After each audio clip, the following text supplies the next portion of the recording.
Andai si mayit apabila bisa bicara. Inilah yang akan menjadi tema yang akan kita bahas, karena kita membicarakan tentang satu perkara, yaitu tentang si mayit. Kalaulah mayit bisa bicara, apa yang akan dikatakan oleh mayit ketika mayit itu bisa bicara kepada kita? Maka dalam kesempatan kali ini kita akan menyampaikan dulu mukaddimah, bahwasanya manusia di dalam kehidupan ini, manusia itu memiliki dua safar yang akan dia tempuh. Jadi pada hakikatnya diri kita ini adalah musafir. Kita ini adalah musafir dalam kehidupan kita di dunia dan musafir dalam kehidupan kita di akhirat. Safar yang Allah berikan kepada kita itu ada dua. Safar yang qarib, safar yang pendek, dan yang kedua safarun ba'id, safar yang panjang. Safar yang qarib itu adalah safar-safar yang pendek yang kita lakukan dalam kehidupan di dunia. Safar itu adalah dikatakan oleh Syekh Utsaimin intiqalul bilad, intiqalul makan ilal makan. Yang dinamakan safar itu adalah pindahnya kita dari satu tempat ke tempat yang lain, itu namanya safar. Ataupun ketika kita pindah dari satu negara ke negara lain, itulah safar. Dan kita adalah musafir dalam kehidupan dunia yang pendek. Kita sering sekali melakukan safar dalam kehidupan kita. Ke Bandung, ke Semarang, Sumatera, Kalimantan, itu merupakan contoh-contoh tempat di mana kita pernah menuju ke tempat itu, di mana itu bukan tempat tinggal kita. Artinya kita melakukan safar. Safar sendiri itu artinya di dalam bahasa Arab, kenapa perjalanan itu dinamakan safar? Safar itu diambil dari kata bana wa wadhaha, artinya itu jelas dan nampak. Kenapa perjalanan itu dikatakan di dalam bahasa Arab itu dengan bana wa wadhaha, nampak dan jelas? Karena sesungguhnya hakikat manusia itu akan kelihatan aslinya ketika dia dalam keadaan safar. Ibu-ibu jangan komentar tentang temannya, baik ataupun sabar, sampai ibu pernah safar bersamanya dan ibu melihat bagaimana kesabarannya ketika letih. Nah, itu baru orang yang bersabar. Makanya Umar bin Khattab radhiyallahu anhu di dalam athar yang sahih, beliau apabila mendengar seseorang berkata, rajulun thayyib, dia laki-laki baik, maka Umar berkata kepada laki-laki itu, hal safarta ma'ahu, kamu pernah safar gak sama dia? Kalau orang itu berkata, na'am safartu ma'ahu, saya pernah safar sama dia, maka kesaksian laki-laki itu diterima oleh Umar bin Khattab. Berarti itu laki-laki yang betul-betul baik dan sabar. Kenapa? Nampak identitas aslinya, karakter dan wataknya yang asli itu ketika safar. Tapi kalau ada orang yang berkata kepada Umar, innahu rajulun thayyib, dia laki-laki yang baik, Umar akan berkata, hal safar ma'ahu, pernah gak safar sama dia? Kalau orang itu menjawab, lam usafir, saya belum pernah safar sama dia, maka Umar itu tidak mau menerima kesaksiannya dan berkata, kadzabta, bohong, dusta. Karena sesungguhnya kamu belum pernah safar sama dia, jadi kamu tidak tahu apakah dia betul-betul sabar ataukah betul-betul baik sampai kamu safar bersama dia. Nah, itulah kenapa di dalam bahasa Arab perjalanan itu dinamakan safarun, diambil dari makna wadhaha wabana, jelas dan nampak. Jadi disitulah kita melakukan safar-safar yang pendek di dalam kehidupan kita, di mana safar itu akan menampakkan identitas kita yang asli. Sabar, ridho, itu akan nampak ketika safar. Makanya kalau ada calon anggota keluarga datang kepada keluarga kita, tes dulu, uji. Bapak kita atau suami kita suruh ngajak dia untuk kemudian melaksanakan safar. Kelihatan apakah sabar ataukah tidak calon anggota baru yang akan masuk ke dalam keluarga kita ataukah tidak. Itulah safar yang pendek. Ada yang kedua yang disebut dengan safar yang ba'id. Safar yang ba'id itu adalah safar yang jauh, safar yang kemudian akan kita tempuh dalam perjalanan yang panjang, safar yang tidak ada ujungnya dan tidak ada rehatnya. Kapan itu seseorang akan melaksanakan safar yang ba'id? Nanti ketika mata telah menutup dan tidak bisa membuka mata kembali. Artinya ruh berpindah dari jasadnya, berpindah ke atas langit dan dikembalikan ke dalam jasad di dalam kubur. Itulah safar yang panjang. Karena pada hakikatnya orang ketika mati itu tidak istirahat. Makanya Nabi itu marah kalau ketika beliau bertanya, aina fulan, mana fulan? Lalu kemudian salah satu sahabat berkata, istaroha fulan, fulan telah istirahat ya Rasulullah, dia telah meninggal dunia. Lalu kemudian Rasulullah marah, wajahnya memerah dan berkata, kata siapa kematian itu adalah istirahat? Justru perjalanan panjang itu dimulai ketika orang itu meninggal dunia. Makanya dengarkanlah sebuah dialog yang terjadi antara Abu Hurairah dengan anaknya. Ketika anaknya melihat Abu Hurairah itu menangis, padahal anaknya itu ngerti bagaimana keutamaan yang dimiliki oleh Abu Hurairah itu begitu besar. Dia menyampaikan hadis-hadis yang disampaikan oleh Rasul, dihafalkan oleh Abu Hurairah, disampaikan kepada umat yang tidak mendengar langsung. Tapi tahukah kita bahwasanya Abu Hurairah itu ketika detik-detik sakaratul mautnya, maka Abu Hurairah itu menangis, di mana tangisan itu memilukan dan menjadikan anaknya itu bersedih. Sampai anaknya untuk menghentikan tangis bapaknya, Abu Hurairah berkata, "Madza yubkika? Yang membuatmu nangis itu apa sih, ayah? Kamu adalah orang yang paling banyak amalnya di dalam meriwayatkan hadis Rasulullah. Tidak ada yang mampu nandingi kamu di dalam meriwayatkan hadis dari Nabi. Tetapi kenapa aku dapati engkau hari ini itu menangis? Madza yubkika? Yang membuatmu nangis itu apa, wahai ayahku?" Lalu kemudian Abu Hurairah berkata, "Tulus safar, qillatul a'mal, falam nadri al-mahbin am akuna fil jannah am akuna fin nar." Maka Abu Hurairah berkata kepada anaknya yang saat itu mencoba menenangkan beliau dan berkata, "Tulus safar, anakku, kamu itu enggak ngerti. Perjalanan yang akan ditempuh oleh ayahmu ini sebentar lagi adalah perjalanan yang sangat panjang. Qillatul a'mal, sedikitnya bekal yang dibawa oleh ayahmu ini. Falam nadri, dan kami tidak tahu al-mahbid, terminal mana yang akan diinjak oleh ayahmu, fil jannah am finnar, di surga atau di neraka." Ketika mendengarkan jawaban itu, maka anaknya ikut menangisi bagaimana kemudian tentang nasib yang akan ditempuh oleh ayahnya Abu Hurairah ketika Abu Hurairah menyebutkan safar yang akan ditempuh oleh beliau itu adalah safar yang panjang. Disitulah kita memahami inilah safar, di mana kita ini hari ini menjadi musafir. Di dunia musafir qarib, kita menjadi musafir yang pendek. Tapi ada satu status safar yang pasti kita akan tempuh dan tidak ada yang membedakan. Safarun ba'id, yaitu adalah safar yang jauh yang ditempuh oleh kita ketika ruh sudah berpisah dari jasad. Sebagaimana di dalam safar, kita itu ingin apabila kita akan menuju kepada satu tempat yang baru, kita itu selalu tertarik dan penasaran tentang tempat yang baru yang akan kita tuju. Itu fitrahnya manusia. Bapak atau ibu ketika belum pernah umrah, sekalinya mau umrah, di mana itu adalah umrah yang perdana, pasti kita akan bertanya kepada orang yang pernah umrah ataupun yang baru pulang umrah, gimana keadaan di Mekah, gimana keadaan di Madinah, bekal apa yang saya harus bawa dan apa yang harus saya persiapkan, bagaimana keadaan di sana. Itulah yang kemudian dikatakan ketika kita akan menuju kepada tempat yang baru, ya. Maka kemudian dengan kita bertanya, kita mengetahui bekal apa yang harus kita bawa. Kalau orang yang baru pulang umrah berkata, "Ini musim dingin di Makkah, bawa jaket lebih dari satu supaya menjadi cadangan kalau kamu beberapa hari merasakan dinginnya dengan ganti jaket. Bawa kaos kaki, jangan hanya satu pasang, kalau bisa 3 pasang sekaligus karena sering basah." Maka kita kalau kemudian betul-betul orang yang memperhatikan safar kita akan memperhatikan bagaimana jaket dan kita akan beli itu kaos kaki di Indonesia supaya ketika di sana tidak kerepotan. Coba bayangkan kalau kemudian kita tidak mengindahkan apa yang diceritakan teman kita ketika habis pulang umrah. Dia cerita dingin dan menyampaikan supaya kita bawa jaket, tapi kita tidak mau bawa jaket. Dia menyampaikan kepada kita bawa kaos kaki, tapi ternyata kita tidak mau bawa kaos kaki. Maka pasti di dalam perjalanan kita akan menemukan kerugian ketika sampai di Mekah. Kita kedinginan, mau beli jaket ternyata harganya mahal, mau beli kaos kaki ternyata tidak gampang mendapatkan kaos kaki. Akhirnya tawafnya tidak pernah lama karena merasa dingin, iktikafnya tidak pernah lama karena kedinginan di Masjidil Haram. Itulah ruginya kalau kita tidak bertanya. Maka pada hakikatnya sama dengan safar yang akan kita tempuh, yaitu adalah kematian. Safar yang kemudian kita akan tempuh adalah safar yang sangat jauh.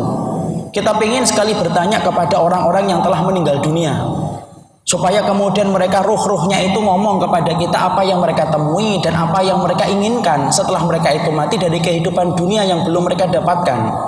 Sebagaimana kita bertanya kepada orang yang baru pulang umrah apa yang harus kita persiapkan supaya kita tidak rugi di Mekah, maka sama, kita ingin bertanya kepada orang yang telah meninggal dunia, bapak kita, ibu kita, kakak kita, adik kita, ataupun anak kita yang hari ini sudah meninggal dunia, kamu di sana itu apa yang kamu lihat dan apa yang harus saya persiapkan supaya saya tidak rugi ketika sudah di sana.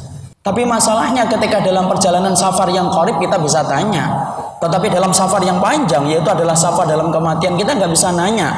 Karena memang Allah takdirkan orang yang meninggal dunia tidak pernah bisa bicara dengan orang yang hidup. Itu merupakan ketentuan akidah, tidak bisa dirubah.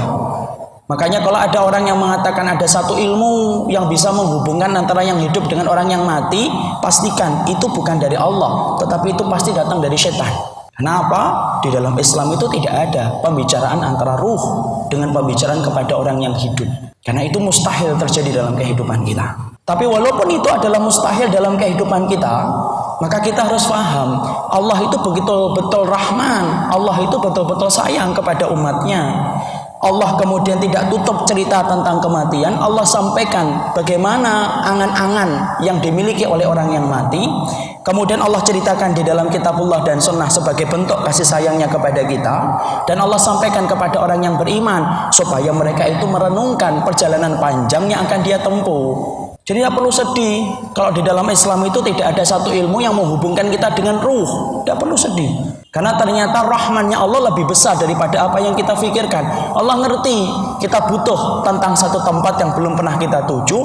Allah tampakkan sifat rahmannya. Allah ceritakan kepada kita di dalam Al-Quran dan As-Sunnah detail tentang keceritaan, tentang peristiwa di alam kubur dan peristiwa di alam mahsyar, supaya kita itu mengambil bekal. Inilah yang kemudian menjadikan kita ingin mengkaji apa yang dibicarakan oleh si mayit yang Allah abadikan, Allah rekamkan di dalam kitabullah dan sunnah, supaya kita calon musafir dalam kehidupan yang panjang itu mempersiapkan diri dan supaya tidak menemukan kerugian ketika dalam safar yang panjang yang akan kita temui. Maka sebelum kita membahas tentang itu, kita harus paham siapapun yang mereka itu senang bertemu dengan Allah, Allah itu akan senang bertemu dengannya. Tapi barang siapa orang yang kemudian benci bertemu dengan Allah, Allah pun lebih benci untuk bertemu dengan dirinya. Artinya, orang yang kemudian melihat kematian, seorang mukmin itu melihat kematian merupakan salah satu perkara yang menyenangkan. Walaupun jiwa kita membenci dan nafsu kita itu mengingkari. Tapi keimanan itu mendudukkan kita supaya kita itu mencintai kematian. Kenapa? Karena kematian itu merupakan sarana kita bertemu dengan Allah, zat yang kita cintai, zat yang kita sembah dalam setiap sholat dan setiap ibadah kita. Makanya barang siapa orang yang senang ketemu dengan Allah, ketika dia senang bertemu dengan kematian, karena itu merupakan wasilah, karena itu merupakan perantara untuk bertemu dengan Allah, Allah itu lebih senang bertemu dengan dia sebagaimana dia ingin bertemu dengan Allah. Sebagaimana pasangan suami istri yang dipisahkan dengan jarak yang jauh. Dia suka WhatsApp, dia suka Skype, dia suka online. Kenapa? Skype itu menghubungkan dia dengan istrinya. WhatsApp dia senengin karena menghubungkan dengan istrinya. Sama pula, zat yang kita sembah tidak akan pernah bertemu dengan kita ketika kita hidup. Karena tidak ada manusia di atas muka bumi ini ketika rohnya masih bersemayam di dalam jasad, mereka itu bertemu dengan Allah langsung. Tidak ada. Nabi Musa yang menginginkan untuk bertemu dengan Allah saja tidak mampu bertemu dengan Allah, saking kuatnya cahaya yang dimiliki oleh Allah, apalagi kita. Makanya Rasulullah sampai mengatakan barang siapa yang senang ketemu dengan Allah, maka Allah pun akan senang kepadanya untuk bertemu dengannya. Tapi barang siapa orang yang benci bertemu dengan Allah, Allah pun lebih benci untuk bertemu dengannya. Para sahabat menjawab, emang adakah orang yang benci bertemu dengan Allah? Maka kemudian Rasulullah, orang yang membenci kematian adalah orang yang mereka itu pada hakikatnya benci bertemu dengan Allah. Jadi di situ kita mengambil sebuah faedah. Jadilah orang yang kemudian mencintai kematian dengan kita mempersiapkan apa yang kita mampu maksimalkan, karena sesungguhnya kematian merupakan pintu yang mampu menjadikan kita bertemu dengan Allah, zat yang kita sembah dan zat yang kita cintai dalam setiap kehidupan yang kita lewati. Jadi disitulah kemudian kita memahami bagaimana pertemuan dengan Allah merupakan pertemuan yang penuh dengan kenikmatan. Sekarang sebelum kita membahas secara langsung tentang perkara-perkara yang akan disampaikan oleh si mayit, kita ingin sekali membahas dulu tentang kematian dan hakikat kematian itu kayak apa. Kenapa kita penting untuk membahas hakikat kematian? Iya, karena kita tidak akan pernah mengetahui makna mayit sampai kita itu melewati sebuah kematian. Kita tidak akan pernah menjadi ruh sampai kemudian kita melewati sebuah pintu yang bernama kematian. Maka sebelum kita membicarakan tentang apa yang dibicarakan oleh si mayit dalam kehidupan mereka di alam barzakh dan di alam mahsyar, mari kita kemudian membuka terlebih dahulu sifat kematian yang diceritakan salaf itu apa. Karena banyak di antara kita yang sering mendengar kata kematian, tetapi kita terkadang tidak paham artinya kematian itu maknanya apa. Padahal memahami makna kematian menjadi salah satu sebab untuk mempersiapkan kita menjadi orang yang pintar. Karena orang yang pintar itu bukanlah orang yang mereka mampu menjawab rumus fisika dan kimiawi. Bukan itu kata Allah. Tetapi Rasulullah itu menyampaikan orang yang pintar, al-kayyisu man dana li nafsihi wa amila ba'dal maut. Orang yang pintar itu adalah orang yang mereka itu merenungkan tentang dirinya dan beramal setelah kematian yang akan dia petik amal itu manfaatnya. Kita ingin jadi orang yang pintar. Dan di antara wasilah yang menjadikan kita pintar di hadapan Allah bukanlah ketika kita menguasai S1 ataupun S2, tapi kepintaran kita di hadapan Allah yaitu adalah ketika kita merenungkan tentang kematian, lalu kita mempersiapkan dengan amal yang akan kita petik manfaatnya dalam kehidupan kita setelah kematian. Maka kemudian para ulama lalu membicarakan dan menyampaikan kepada kita hakikat-hakikat kematian itu, di mana mereka menyampaikan ada 8 hakikat kematian yang dimiliki oleh sebuah pintu yang bernama kematian. Ya. Jadi ternyata kematian pun mempunyai sifat, kematian mempunyai karakter, dan karakter itulah yang disampaikan oleh para salafus salih. Apa yang pertama dari hakikat kematian itu? Hakikat kematian yang pertama adalah faj'ah. Kematian itu hakikat yang pertama yang dikatakan oleh para salafus salih. Hakikat kematian itu tiba-tiba. Karena sesungguhnya kematian walaupun berlaku kepada orang yang sakit begitu lama, pada hakikatnya pun tiba-tiba. Karena tidak ada orang yang mampu membicarakan dan merencanakan kapan dia meninggal dunia, walaupun dia sakit. Orang yang sakit pun dia tidak pernah tahu kapan dia meninggal, walaupun sakitnya itu berat. Berapa banyak orang yang mereka itu sakit umurnya lebih panjang daripada orang yang sehat, dan berapa banyak orang yang sehat tetapi umurnya itu lebih pendek daripada orang yang sakit. Kenapa semacam itu? Karena sifat kematian itu hakikatnya tiba-tiba. Jadi tidak ada orang yang mengetahui kematian kecuali kematian itu tiba-tiba datang kepada mereka. Sampai Rasulullah Sallallahu Alaihi Wasallam ketika beliau meninggal dunia pun, Rasulullah pun tidak tahu kalau hari itu pada hari Senin Rasulullah itu kemudian akan mendapati kematian beliau. Karena Rasulullah itu sakit 3 hari, beberapa hari beliau tidak keluar, lalu kemudian beliau keluar itu pada hari Senin subuh, ketika kondisinya beliau itu merasa membaik. Jadi beberapa hari Rasulullah itu tidak mampu untuk mengimami sholat para sahabat. Yang diwakilkan saat itu adalah kepada Abu Bakar. Sempat anaknya Aisyah radhiyallahu anha sedikit menolak dan mengatakan, innahu rajulun raqiq. Yang kau perintahkan jadi imam itu jangan Abu Bakar, wahai Rasulullah. Karena ayahku itu adalah laki-laki yang sangat lemah kalau sudah membaca Quran. Pasti tidak mampu menguasai bacaan karena tangisannya. Tapi Nabi tetap memilih Abu Bakar yang jadi imam. Itulah keutamaan Abu Bakar yang tidak bisa dinafikan dan tidak bisa dibantah oleh orang Syiah sekalipun. Rasulullah menunjuk Abu Bakar menjadi imam penggantinya beliau ketika sakit. Maka beberapa hari Abu Bakar itu kemudian menjadi imam, menggantikan kedudukan Nabi, mengimami para sahabat. Sampai pada hari Senin, tiba-tiba pintu rumahnya Aisyah itu terbuka. Rasulullah keluar. Lalu kemudian para sahabat ketika melihat Nabi keluar pada waktu sholat subuh, saking senangnya para sahabat, kemudian mereka itu hampir membatalkan sholat.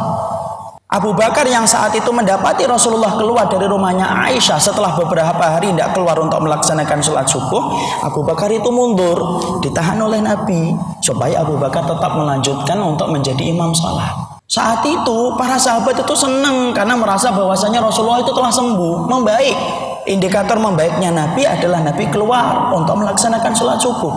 Bahkan Abu Bakar langsung minta izin. Minta izinnya adalah, ya Rasulullah, saya ingin pergi ke pinggir kota Madinah menjenguk istri saya yang keempat. Karena beberapa hari Abu Bakar tidak menjenguk istrinya yang keempat di pinggir kota Madinah, disebabkan tugas yang diberikan Nabi untuk ngimamin sholat. Apakah Nabi saat itu merasa hari itu akan meninggal? Enggak.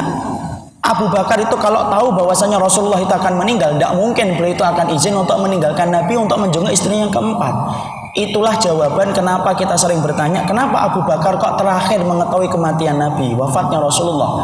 Karena Abu Bakar sedang di pinggir kota Madinah menjenguk istrinya yang keempat. Di situ kita mengetahui kematian itu tiba-tiba.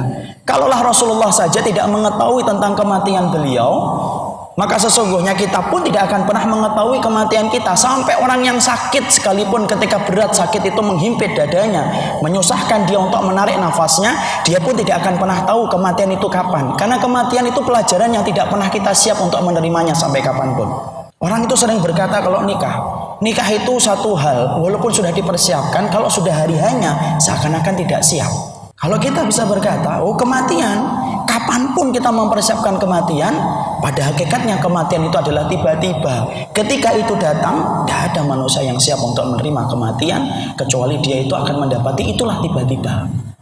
Jadi Rasulullah itu tidak ngerti bahwasanya kemudian beliau saat itu akan meninggal dunia. Rasulullah keluar sholat subuh, kemudian beliau balik menjelang duhanya, kemudian beliau merasa lemah. Kelemahan itu bertambah dan bertambah yang menjadikan beliau tertidur di atas pangkuan Aisyah. Nanti kita akan ceritakan bagaimana sakaratul mautnya Rasulullah SAW. Jadi tiba-tiba kita pun juga kemudian tidak boleh mengatakan bahwasanya orang yang matinya tiba-tiba itu lebih baik daripada orang yang matinya itu lama sakitnya. Karena kadang-kadang masyarakat kita atau umat itu sering menilai kematian itu dengan prasangka, bukan dengan ilmu. Berapa banyak dari kita itu kalau melihat ada orang yang matinya gampang tidur, kemudian kita berkata, Masya Allah ya, matinya gampang tidur. Tidak ada mati yang gampang. Semua kematian itu susah dan semua kematian itu sulit. Kalau kita mengatakan dia batuk 3 kali langsung meninggal, itu kan menurut kita. Padahal Allah jelas mengatakan wala taqfu ma laysa laka bihi ilm. Jangan ngomong sesuatu kecuali dengan ilmu.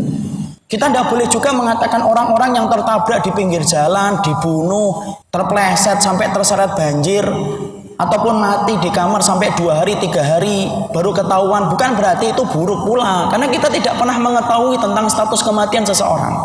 Karena seringnya saya sering mendapati masyarakat itu berpikir, Masya Allah matinya kok di jalan tabrakan, darahnya itu membasahi aspal, otaknya keluar. Seakan-akan orang yang mati di jalan itu lebih buruk daripada orang yang mati di atas kasur dan tempat tidurnya. Masya Allah, tidak boleh kita menghukumi sesuatu yang tidak pernah kita ketahui secara pasti, yaitu ilmu.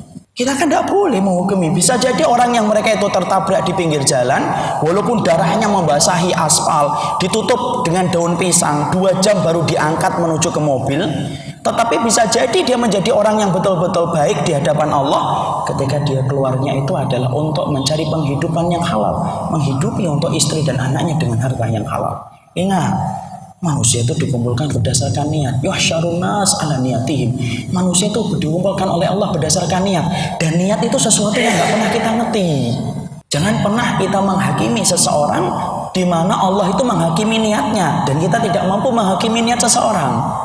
Saya punya adik kelas di pondok. Dulu di pondok itu kita mengadakan ta'limul qura oleh pihak pondok. Ta'limul qura itu ngajar ke kampung-kampung hari Selasa dan hari Jumat. Setiap kita keluar untuk mengadakan ta'limul qura, kita bawa sepeda. Pondok saya itu datarannya tinggi. Kalau keluar dari pondok langsung turunannya itu tajam.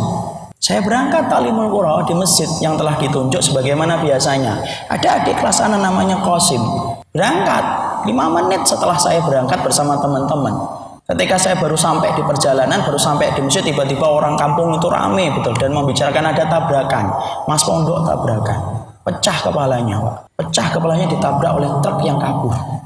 Kayunya truk aja nempel di kepala beliau. Tapi apakah kita akan katakan beliau itu matinya buruk gara-gara ketika ditabrakan? Tidak. Karena bisa jadi kemudian mulia ketika dia kemudian mengadakan itu adalah untuk berdakwah di jalan Allah. Jadi jangan pernah kita itu kemudian menghakimi tentang kematian, lalu kemudian mengatakan bahwasanya orang-orang yang mereka itu mati di pinggir jalan itu kemudian buruk nasibnya dibandingkan orang yang mereka itu mati di atas kasur. Karena sesungguhnya kita tidak diperintahkan untuk menghakimi status hati seseorang. Belajarlah dari kisahnya Usamah bin Zaid. Usamah bin Zaid itu membunuh orang. Ketika orang itu kemudian berduel dengan Usamah bin Zaid, pedangnya sudah terlempar jauh. Kakinya Usamah bin Zaid sudah di atas lehernya. Pedangnya Usamah bin Zaid itu sudah di tangannya. Lalu kemudian orang itu berkata, asyhadu an la ilaha illallah wa asyhadu anna Muhammadar Rasulullah. Tetap dipenggal kepalanya oleh Usamah bin Zaid, salah satu sahabat yang dicintai oleh Nabi itu Usamah bin Zaid. Ketika telah meninggal dunia, sya'al khabar, berita itu kemana-mana. Lalu kemudian mereka menyampaikan kepada Rasul, ya Rasulullah, Usamah bin Zaid membunuh orang yang telah bersyahadat. Ketika kemudian ditanyakan kepada Usamah bin Zaid, Usamah bin Zaid, kenapa kamu bunuh dia setelah dia mengucapkan syahadat? Usamah bin Zaid berkata, hillah, dia itu ya Rasulullah mengucapkan syahadat itu tipu muslihat. Tipu muslihat. Dia baru mengucapkan itu setelah pedangnya terlempar kakiku di atas lehernya dan aku tinggal memegang kepalanya. Makanya dia mengucapkan syahadat itu betul-betul bukan datang dari hatinya. Dia ingin selamat tak ya Rasulullah. Tapi Rasulullah marah kepada Usamah bin Zaid dengan berkata, "Atasyaqqa sadrahu ya Usamah." Kamu apa belah dadanya ya Usamah sampai kamu ngerti bahwasanya hatinya itu adalah untuk muslihat mengucapkan syahadat? Lalu Usamah dimarahi oleh Rasulullah, diberikan hukuman untuk membayarkan dia pembunuhan tanpa sengaja 100 ekor unta kepada keluarga orang itu. Disitulah kita memahami, jangan menghakimi hati orang lain. Sebagaimana jangan kita menghakimi kematian orang lain. Karena sesungguhnya kematian orang lain itu kita tidak mengerti dan tidak kita ketahui. Cukuplah bagi kita untuk mengucapkan inna lillahi wa inna ilaihi rajiun. Allahumma firlahu warhamhu wa'afi wa'fu anhu. Selesai. Tapi disitulah kita memahami bahwasanya kematian itu datangnya tiba-tiba. Tidak ada kematian yang kemudian diketahui oleh siapapun, tidak ada yang tahu. Makanya ada seorang penyair Sabiq Al-Barbari yang mengucapkan sebuah kalimat syair kepada Umar bin Abdul Aziz ketika Umar bin Abdul Aziz ini sakit yang berat. Syair yang disampaikan oleh Sabiq Al-Barbari rahimahullahu ta'ala itu menjadikan Khalifah Umar bin Abdul Aziz itu sampai pingsan, lalu kemudian berujung kepada kematiannya. Apa yang disampaikan oleh penyair tersebut Sabiq Al-Barbari kepada Umar bin Abdul Aziz? Fakam min sahihin batalil mauti aminah atathul manaya baghdatan ba'da ma hamaja. Maka kemudian Sabiq Al-Barbari berkata, berapa banyak orang yang mereka itu sehat ketika di malam harinya dia tidur dalam keadaan yang sangat nyaman, betul. Tidak ada yang dia takutkan dan tidak ada yang dia pikirkan kecuali hari esok dia pasti akan mendapati dan menemui hari esok. Atathul manaya baghdatan ba'da ma haja. Tiba-tiba ketika dia tidur datanglah pintu kematian itu membuka kepada dirinya dengan malaikat maut yang datang mencabut rohnya. Ketika dia melihat keadaan di sekitarnya, orang itu tidak ada yang menolong dia sedikit pun dan satu pun. Syair ini menyebabkan Umar bin Abdul Aziz itu nangis, kemudian pingsan. Lalu kemudian beliau bangun kembali dan kemudian akhirnya beliau meninggal dunia. Disitulah kita memahami kematian itu hakikatnya tiba-tiba. Jadi berapapun lamanya kita mempersiapkan kematian, wallahi kematian itu tiba-tiba. Tidak ada yang mampu untuk kemudian mempersiapkan. Tidak ada yang mampu untuk kemudian mengatur kapan kematian itu datang. Orang itu sering ditanya, kapan mau haji? Dia menyebutkan tahunnya. Kapan umroh? Dia menyebutkan tahunnya. Tapi kalau ditanya, kapan mau mati? Tidak ada yang mampu menyebutkan tahun dan bulannya. Insya Allah, ba'da zuhur saya akan mati. Tidak ada. Karena pada dasarnya baghtatan. Kematian itu sifatnya adalah tiba-tiba. Ya. Orang yang mati tiba-tiba, Ustadz, apakah kemudian lebih baik daripada orang yang matinya dalam keadaan sakit lama? Tidak juga. Orang yang mati tiba-tiba, kata Imam Qurtubi itu, kata beliau, terkadang ada kerugiannya. Apa kematian yang tiba-tiba itu kerugiannya? Dia tidak siap, dia belum mempersiapkan wasiat. Dia terkadang kemudian belum mempersiapkan catatan hutangnya kalau matinya tiba-tiba. Ini sekaligus untuk menjawab bahwasanya orang yang matinya cepat, gampang itu lebih baik daripada orang yang sakit lama. Tidak. Imam Qurtubi berkata, berapa banyak orang yang mati tiba-tiba ketika dia di pagi hari masih dalam keadaan sehat, duhanya dalam keadaan meninggal, dia belum mempersiapkan wasiat. Dia belum mempersiapkan catatan hutangnya. Makanya oleh karena itu kita ini kan harus mempersiapkan wasiat. Tidak perlu nunggu ketika sakit, kapanpun itu. Safar kalau lebih dari 3 hari kita diperintahkan untuk menulis wasiat. Wasiat itu ada 2, wasiat yang berkaitan tentang harta dan wasiat yang berkaitan tentang bukan harta. Kita ingin supaya anak kita salih, suruh menutup hijab, tulis.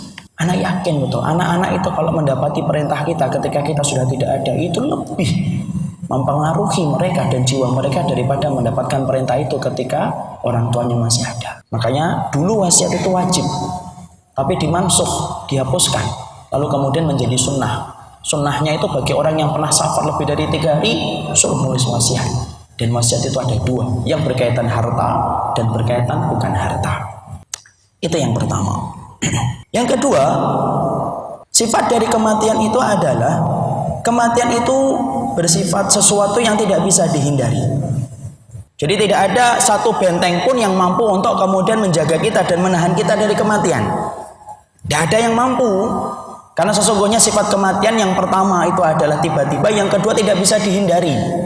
Sampai kemudian Rasulullah SAW menyebutkan dalam hadis yang sahih yang diriwayatkan oleh Imam Tirmidzi, "Masalu ibnu Adam ila janbihi tis'un wa tis'una maniyatan. In akhta'athul manaya waqa'a fil haram hatta yamuta. Rasulullah itu mengatakan sesungguhnya anak Adam itu selalu dikelilingi oleh 99 sebab kematian. Jadi pada dasarnya kalau ada manusia yang berjalan, bayangannya itu bayangan kematian. Ada 90 sebab. Ada 99 sebab yang menjadikan orang itu bisa mati. Kalau kita sering berkata kucing itu nyawanya 9, ya itu baru 9. Manusia itu kata Rasulullah wa ila janbihi tis'atun wa tis'una maniyatan. Setiap manusia itu bayangannya ada 99 sebab kematian. In akhta'athul manaya, kalau kemudian 99 sebab kematian itu mampu dilampaui oleh dirinya, waqa'a fil haram, maka dia pasti akan menemukan tua. Hatta yamuta, kalau sudah menemukan tua dia tidak bisa melawan tua kecuali dia pasti mati. Kita pernah kan melihat orang-orang yang kemudian mereka itu sebenarnya dikelilingi oleh kematian. Kita ini dikelilingi oleh kematian. Ada sebab kematian dari makanan, ada sebab kematian itu sebabnya kemungkinan dari orang yang memukuli kita. Ada sebab kematian adalah ketika kita naik pesawat tiba-tiba qadarullah terjadi sesuatu dalam pesawat itu. Na'udzubillah, nasallallahu alaihi wasallam. Ada orang yang terpleset, ada orang yang mati disebabkan karena gulanya sudah kadarnya tinggi. Itu semuanya sebab-sebab kematian. Dan ternyata setiap Bani Adam ketika dia berjalan dalam kehidupan, dia itu akan diikuti oleh 99 sebab kematian. Jadi kalaupun ada orang yang mereka itu mampu melampaui setiap ancaman-ancaman kematian sampai 99, maka itu pun dia akan didatangi dengan sebuah penyakit yang dinamakan haram tua. Hatta yamuta, sampai dia mati. Kita pun kadang-kadang gitu, ketika kalau melihat orang yang sepuh, umurnya 80 tahun, dia ketika diancam dengan penyakit, dia mampu melewati. Diancam dengan kolesterol, dia mampu melewati. Diancam dengan jantung, dia mampu melewati. Diancam dengan naik pesawat, dia mampu melewati selamat. Terus sampai 99 sebab itu kata Nabi. Kalau sampai 99 sebab kematian itu mampu dia lampaui dan dia selamat dari 99 sebab itu pun dia tidak akan pernah mampu melawan yang namanya haram. Waqa'a fil haram. Dia akan menemukan tua dan dia pasti mati kalau sudah menemukan tua. Jadi pada dasarnya diri kita itu kalau mati itu melewati sebab kematiannya beda-beda. Ada yang sebab yang pertama langsung mati. Anak-anak kecil baru mendapatkan asap qadarullah, dengan itu Allah menakdirkan meninggal. Ada orang yang lebih tua, jantung, umurnya 20 tahun mati.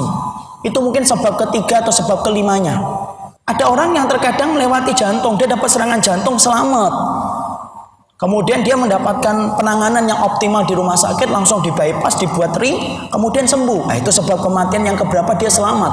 Tapi ada sebab kematian lagi yang akan datang. Mungkin kecelakaan, isi salah, mungkin kemudian akan terkena sesuatu. Tapi yang pasti kata Rasulullah, setiap manusia itu ketika dia berjalan, manusia berjalan itu diikuti oleh 99 sebab kematian yang selalu mengancam dirinya. Saya pernah melihat kucing di tol.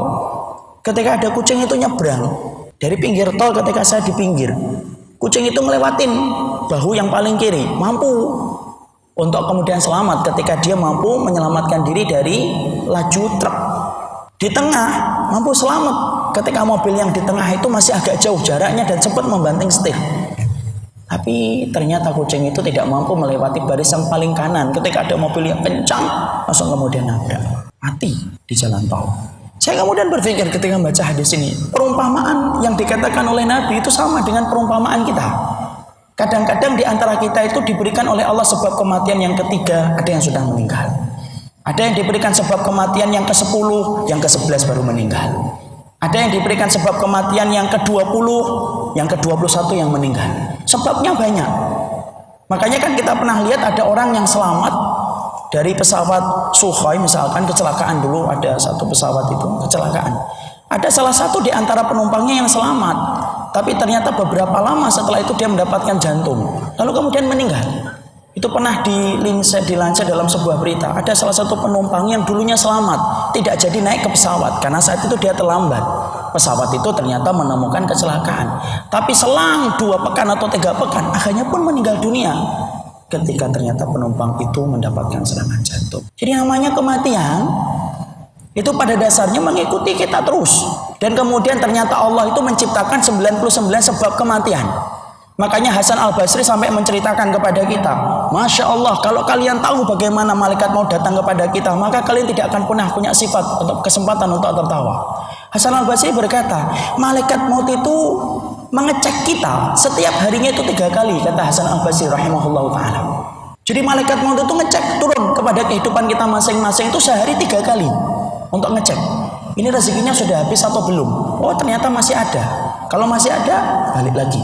Nanti kemudian siang ngecek lagi rezekinya yang ditentukan oleh Allah ini sudah habis atau belum. Oh masih ada. Dia kemudian balik lagi. Jadi kemudian kata Hasan Basri, malaikat maut itu kemudian mengetuk kita, menjumpai kita dalam satu hari itu 3 kali. Kalau kemudian dia mendapati oh rezekinya sudah habis, maka kemudian dicabut nyawanya.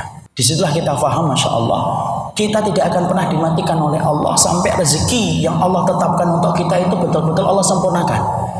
Makanya nanti sampaikan kepada para suami, tidak perlu ngambil yang haram, tidak perlu ngambil yang syubhat. Kalau memang itu rezekimu, wahai suamiku, tidak perlu kamu ngambil yang syubhat, itu pun akan datang kepadamu. Tapi kalau memang rezeki itu bukan rezekimu, walaupun kamu menempuh dengan cara yang haram, kalau itu bukan rezekimu, tidak akan pernah datang kepada dirimu, apapun usaha yang kamu lakukan. Karena kadang-kadang konsep rezeki kita ini tidak sempurna, yang menyebabkan akhirnya orang itu mengambil cara yang haram dan syubhat. Padahal Allah itu sudah menetapkan rezekinya dengan ketetapan ilmunya yang pasti. Dan Allah tidak akan pernah mematikan seseorang sampai orang yang dimatikan oleh Allah itu disempurnakan dulu rezekinya oleh Allah, baru kemudian dimatikan. Makanya kemudian malaikat maut itu datang kepada kehidupan kita sehari 3 kali. Dia ngeceknya tuh dari mana? Rezeki kita. Rezekinya ini orang ini adalah 2.100.000.000. Oh udah habis nih, saatnya kembali. Maka kemudian dicabut itu kemudian rohnya. Ketika dicabut oleh rohnya, semuanya orang menangis. Lalu kemudian malaikat maut akan berkata kepada orang-orang dan keluarga yang menangis itu, Hasan Al-Basri, aku ini menjalankan tugas, jangan salahin saya. Rezeki saudaramu ini sudah habis. Kalau sudah habis, kalaupun kamu meminta mati, kalaupun meminta hidup untuk dirinya, dia tidak akan pernah bisa hidup karena rezekinya sudah tidak ada lagi. Jangan tangisi, karena sebentar lagi pun saya akan mendatangi kalian. Maka kemudian malaikat maut berkata, sampai aku datangi kalian dan tidak ada yang tersisa. Hasan Al-Basri lalu berkata, kalaulah setiap orang itu mengetahui apa yang dikatakan oleh malaikat maut ketika datang kepada kita 3 kali, maka tidak ada lagi orang yang menangisi orang lain, karena orang itu pasti akan menangisi dirinya sendiri.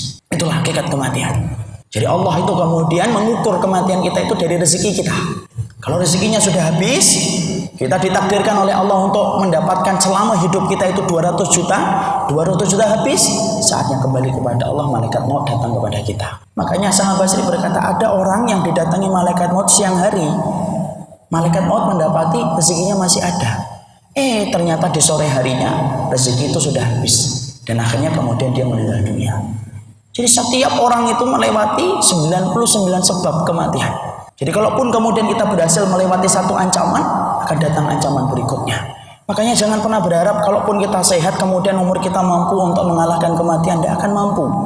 Kalaupun semua sebab itu mampu dilewati, sebab kencing manis dilewati, sebab kolesterol mampu dilewati, sebab jantung mampu dilewati, sebab dia dipukul sama preman mampu dilewati, semuanya mampu dilewati oleh dirinya, Rasulullah kemudian berkata, waqa'a fil haram. Itu pun dia nanti akan bertemu dengan kematian hatta yamuta. Kalau sudah bertemu dengan kematian pasti dia mati. Itulah kemudian hakikat kematian. Ya. Jadi kemudian hakikat kematian itu pada dasarnya adalah sesuatu yang tidak mampu dihindari. Tidak mampu dihindari. Yang mana semua orang pun akan mendapatkan hakikat kematian itu, dan setiap kita berjalan, pada dasarnya setiap kita berjalan itu kita dibayang-bayangi oleh 99 sebab kematian. Kita keluar dari Masjid At-Taqwa saja kita mendapatkan sebab kematian yang banyak. Naik mobil, berapa banyak ancaman kematian yang bisa mengancam kita ketika kita pulang. Kita makan, berapa banyak makanan-makanan yang siap mengancam kita. Berapa banyak makanan itu yang tercampur dalam borak formalin yang bisa mengancam kita. Kalaupun Allah menakdirkan selamat dari makanan ataupun kecelakaan di jalan, Allah akan memberikan ancaman yang berikutnya. Yang ketiga, hakikat kematian itu adalah sakarat. Hakikat kematian yang ketiga itu, setiap kematian itu punya sakarat. Ya. Jadi tidak ada manusia yang mereka mati kecuali dalam kematian mereka itu memiliki sakaratul maut. Karena setiap pintu yang bernama kematian, ada pintu yang melapisi kematian. Pintu itulah yang disebut dengan pintu sakaratul maut. Semua orang itu akan mendapatkan sakaratul maut. perhatikan yang dikatakan oleh Rasulullah ketika Rasulullah itu di atas pangkuan Aisyah dalam detik-detik wafatnya Rasulullah, sampai Rasulullah itu berkata, Allahumma inna lil mauti la sakaratun. Ya Allah, ternyata setiap kematian itu punya satu pintu yang bernama sakarat. Saya tidak pernah ngerti itu hadis yang mengatakan bahwasanya Rasulullah menyebutkan umati. Saya tidak ngerti itu hadis dari mana. Tapi yang dijelaskan oleh Rasulullah dalam Hasabus Sunan yang diriwayatkan dengan riwayat yang sahih, Nabi itu tidak mengatakan umati, tetapi Nabi itu mengatakan Allahumma innalil mauti lasakaratun. Ya Allah, ternyata setiap kematian itu punya pintu itulah yang bernama sakarat, dan Rasulullah itu mendapati sakaratul maut. Tahukah kita sakaratul maut yang diberikan kepada Nabi itu 2 kali sakaratul mautnya orang biasa. Jadi kita bisa merasakan Masya Allah beratnya Nabi, sampai Nabi ketika di pangkuan Aisyah yang diminta oleh Nabi adalah semangkuk air. Beliau masukkan tangannya ke dalam mangkuk air tersebut dan kemudian beliau itu usap wajahnya. Saking beratnya beliau itu merasakan sakarat. Ternyata para ulama menjelaskan sakaratul maut yang berlaku kepada Nabi itu 2 kali sakaratul mautnya orang biasa. Itu sakaratul mautnya Nabi. Maka sebagaimana Nabi itu juga mendapati bahwasanya sakitnya Nabi itu 2 kali sakitnya orang biasa. Makanya Nabi itu tangannya itu yang panas, pernah beliau tersentuh oleh seorang sahabat. Sahabat itu berkata, ya Rasulullah, tinggi betul demammu dan panasmu ya Rasulullah. Lalu kemudian Nabi menjawab, wa inni la'ukau kama yu'aku bihi rajulaini minkum. Saya ini kalau panas, saya ini kalau sakitnya saya itu 2 kali sakitnya orang biasa. Dan ternyata sakaratul maut yang berlaku kepada Nabi pun 2 kali sakaratul maut orang biasa. Makanya sampai Nabi itu meminta semangkuk air. Beliau mencelup tangannya ke tempat air itu, kemudian beliau mengusap wajahnya. Sampai kemudian berkeringat itu dahinya. Makanya orang yang berkeringat dahi itu bagian dari husnul khatimah, karena beratnya yang dirasakan oleh Nabi saat itu. Makanya siapa yang datang kepada Nabi saat itu yang kemudian menangis? Fatimah radhiyallahu anha. Fatimah ini merupakan putri kecintaan Rasulullah. Ketika melihat Rasulullah SAW itu kemudian merasakan yang sakit, maka kemudian Fatimah itu sedih, nangis. Wajar nangis itu. Tidak boleh kita nyalakan orang yang nangis ketika melihat kesedihan. Karena penduduk surga pun mereka menangis. Maka kemudian ketika Rasulullah melihat Fatimah itu nangis, Rasulullah tidak tega. Kemudian Rasulullah itu memberikan petunjuk dan isyarat supaya Fatimah itu mendekatkan kupingnya ke mulutnya Nabi. Maka Fatimah itu mendekatkan kupingnya ke mulutnya Rasulullah SAW. Lalu kemudian malah justru tumpah air matanya Fatimah, tambah nangis. Ketika Rasulullah mendapati Fatimah itu tambah nangis, maka kemudian Rasulullah memberikan isyarat yang kedua, supaya Fatimah kembali mendekatkan kupingnya ke mulutnya Nabi. Yang kedua, dibisikkan sesuatu, barulah kemudian Fatimah itu tertawa. Sampai kemudian Rasulullah itu meninggal dunia. Maka kemudian Aisyah radhiyallahu anha ketika sepeninggal Rasulullah lalu langsung bertanya kepada Fatimah, Fatimah, apa yang dibisikkan oleh Nabi yang pertama yang menjadikan kamu itu tumpah air matanya, dan apa yang dibisikkan yang kedua yang menjadikan kamu itu kemudian tertawa setelah kamu nangis? Lalu kemudian Fatimah menjawab, yang dibisikkan yang pertama itu adalah Rasulullah berkata, ayahku berkata, jangan sedih wahai Fatimah, la karba ala abika ba'da hadzal yaum. Jangan sedih wahai Fatimah, sesungguhnya kesulitan yang dirasakan ayahmu selama hidup sudah selesai. Besok tidak ada lagi kepedihan dan tidak ada rasa letih. Habis-habisan itu hari ini. Fatimah kemudian nangis. Kenapa? Karena dia tahu berarti tugasnya Nabi sudah selesai. Karena tugasnya Nabi itu berisi dengan penderitaan dan berisi dengan banyak keletihan. Selesai. Besok tidak ada lagi Rasulullah di dunia. Yang dibisikkan yang kedua itu apa? Yang dibisikkan yang kedua, Rasulullah berkata, yang membuat saya itu kemudian tertawa, senyum, ketika kemudian ayahku berkata, ya Fatimatu, innaki min ahli aqrabu minni huquqan. Tak usah nangis wahai Fatimah, sesungguhnya kamu akan menjadi anggota keluargaku yang paling cepat nyusul aku ke surga. Dan Fatimah beberapa bulan setelah Rasulullah meninggal, Fatimah itu keluarganya Nabi yang paling cepat nyusul Rasulullah di antara anak-anaknya Rasulullah. Kalau istrinya Nabi yang paling cepat nyusul Rasulullah itu siapa? Zainab. Rasulullah berkata, di antara istriku yang nanti paling cepat nyusul aku adalah orang yang paling panjang tangannya. Dulu para istrinya Rasulullah itu kemudian langsung mengukur panjang tangan mereka. Ternyata yang meninggal itu adalah Zainab. Karena ternyata Zainab ini adalah orang ataupun istrinya Nabi yang paling taat dalam ibadah. Dia paling dicintai Nabi setelah Aisyah. Makanya Aisyah itu mengatakan tidak ada yang mampu mendekati maqamku di hatinya Nabi kecuali Zainab. Bagaimana solihnya beliau, ibadahnya beliau, dan bagaimana sedekahnya beliau. Arti panjang tangan yang dikatakan Nabi adalah orang yang paling banyak sedekahnya. Itulah Rasulullah. Jadi Rasulullah itu kemudian merasakan kematian, merasakan sakratul maut. Betapa beratnya Rasulullah merasakan sakratul maut sampai di atas pangkuan Aisyah radhiyallahu anha meminta semangkuk air. Maka kemudian Aisyah sampai berkata di dalam satu riwayat yang disampaikan dalam riwayat Muslim, setelah aku melihat kematian Nabi di dalam sakaratnya, semenjak saat itu aku tidak pernah punya keinginan untuk iri kepada orang yang mati seakan-akan dia tenang. Dulu Aisyah sebelum melihat kematian Rasulullah, Aisyah itu selalu iri kalau melihat ada orang yang mati kok kelihatannya tenang, diem aja. Aisyah itu iri betul. Wa inilah aghbat. Aku ini betul-betul iri kalau kemudian lihat orang yang semacam itu. Kalau ada orang yang mati dalam keadaan seakan-akan dia itu kok tenang banget matinya. Tapi setelah aku melihat bagaimana Rasulullah orang yang paling dicintai oleh Allah di atas muka bumi ini, tidak ada yang mampu untuk menawar bagaimana kecintaan Allah kepada Nabi. Dan Nabi pun merasakan sakaratul maut. Semenjak aku melihat kematian Nabi, aku tidak pernah iri kepada orang yang meninggal tampaknya dalam keadaan tenang. Karena aku tahu pasti dia merasakan sakaratul maut, tetapi hanya kelihatan tenang di dalam pandangan mata saja. Orang yang sakaratul maut itu berat, Masya Allah. Kita bisa bayangkan ruh yang ada di dalam tubuh kita ini kemudian dicabut oleh Allah. Wong kita punya rambut di jempol kaki, kalau kemudian dicabut aja kita panas kok 2 hari. Kita melihat bagaimana kita itu merinding kalau kemudian mendengarkan cerita orang yang di penjara, kukunya dicabut. Kuku dicabut aja kita sepakat bahwasanya itu adalah sebuah rasa sakit yang luar biasa. Kalau rambut di jempol kakimu dan kukumu ketika dicabut, kamu itu merasa kesakitan yang luar biasa, apalagi sakaratul maut. Sakaratul maut. Roh bersama kita puluhan tahun kemudian dicabut oleh Allah. Tapi kenapa ya orang kok sakaratul maut kok diam ya Ustaz? Dia nggak diam.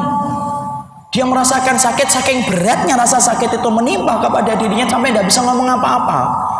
Bapak itu kalau ditendang 1 orang, bapak akan berkata aduh.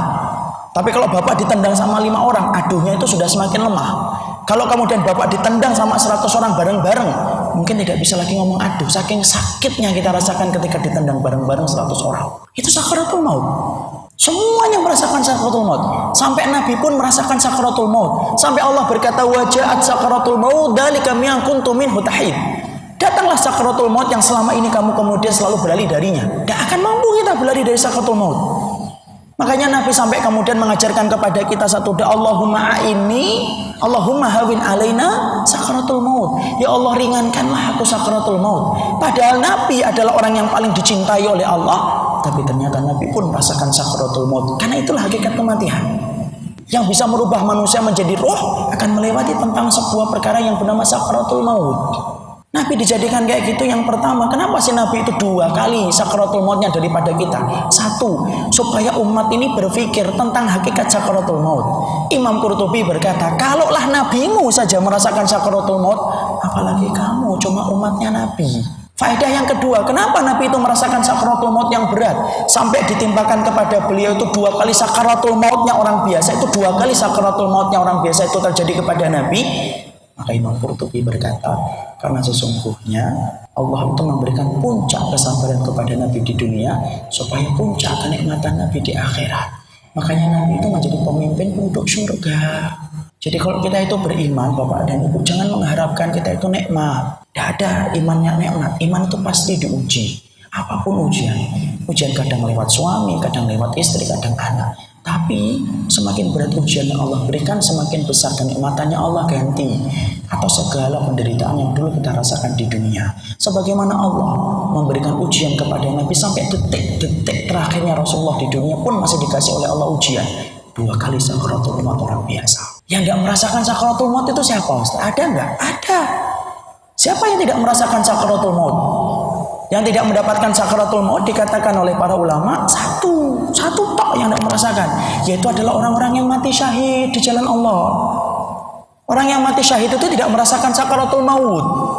Makanya sampai Rasulullah SAW berkata di dalam hadis yang sahih yang diriwayatkan dari jalurnya Imam Nasa'iyat dan kemudian Imam Tirmidzi, Rasulullah SAW mengatakan ma yajitu syahid minal qatli min masil qatli kama yajidu ahadukum min masil qarsah. Orang yang mati syahid di antara kalian ketika dia itu meregang nyawanya, maka dia tidak merasakan apapun dari sakaratul maut, karena yang dirasakan oleh orang yang mati syahid itu sebagaimana digigit semut. Jadi kalau kita melihat ada orang yang terluka dalam peperangan di Suriah, contohnya hari ini jihad yang syar'i itu Suriah, dan kita itu menjadi kewajiban kita untuk mikir untuk itu kewajiban kita untuk mikir, bantu, mikir tidak mau apalagi bantu, harus mikir, harus membantu mereka. Maka kalaupun kita melihat ada korban-korban di daerah Suriah, Syam yang hari ini berjuang untuk melawan orang-orang kafir, kalaupun mereka terkena pecahan peluru, terkena pecahan mortar, walaupun kita lihat bagaimana rasa sakit yang dia rasakan, tetapi ketika dia meninggal dia tidak merasakan sakaratul maut kecuali sebagaimana digigit semut. Kita pernah nggak digigit semut? Saya pernah itu punya anduk, dikeruputi semut, ketika kita pakai semut itu nempel di seluruh tubuh. Yang paling kita bersihkan dengan minyak kayu putih, hilang. Nah, orang yang kemudian mereka itu mati syahid tidak ngerasain sakaratul maut, bahkan dicabutnya kuku itu lebih menyakitkan bagi orang yang mati syahid daripada ketika dia mati. Kenapa? Sakaratul maut ditutup sama Allah bagi orang yang syahid karena cintanya Allah kepada orang yang syahid. Makanya derajat orang yang ahli ilmu yang solih dibandingkan dengan orang yang mati syahid lebih tinggi orang yang mati syahid. Mari kita dengarkan cerita tentang Abdullah bin Haram dalam riwayat Abu Dawud. Abdullah bin Haram ini bapaknya Jabir bin Abdullah radhiyallahu anhu. Jabir bin Abdullah radhiyallahu anhu itu mendapati bapaknya Abdullah bin Haram, orang tua sepuh, tapi senangnya sama dia itu luar biasa. Sampai akhirnya terbunuh di salah satu peperangan. Tahukah kita Abdullah bin Haram itu ketika nyari kuping, ketika ditemukan kupingnya itu tidak ada. Karena kemudian sudah dicacah-cacah sama orang-orang musyrik. Maka kemudian ketika akhirnya akan disolati, Nabi itu mundur. Sampai para sahabat itu dorong Nabi, ya Rasulullah, maju ya Rasulullah. Tapi ternyata Nabi itu berkata, loh kalian apa nggak ngerti nih? Ini loh, banyak malaikat yang sedang desak-desakan, rebutan untuk menyolatkan Abdullah bin Haram. Bapaknya Jabir bin Abdullah salah satu perawi hadis. Kemudian akhirnya Jabir bin Abdullah itu nangis setelah kemudian sudah dimakamkan. Jabir bin Abdullah itu nangis. Wajar, kematian orang yang dia cintai, ayahnya. Lalu kemudian Rasulullah itu sebagai pribadi yang ngerti tentang keadaan umatnya dan sahabatnya kemudian berkata, wahai Jabir, ta'ala indihuna. Kesini Jabir, kesini. Lalu kemudian Rasulullah berkata kepada Jabir, ya Jabir, ala ukhbiruka ma kalamallahu li abika. Jabir, kamu mau tahu gak yang sedang Allah bicarakan dengan ayahmu sekarang itu apa? Kamu mau pengen tahu? Lalu kemudian Jabir berkata, bala ya Rasulullah, saya ingin tahu ya Rasulullah, apa yang sedang dibicarakan Allah kepada ayahku, Jabir bin Abdullah. Lalu kemudian Nabi berkata, ya Jabir, maka namallahu ahadan illa miwarahi Jabir, wa kalama abaka kifahat.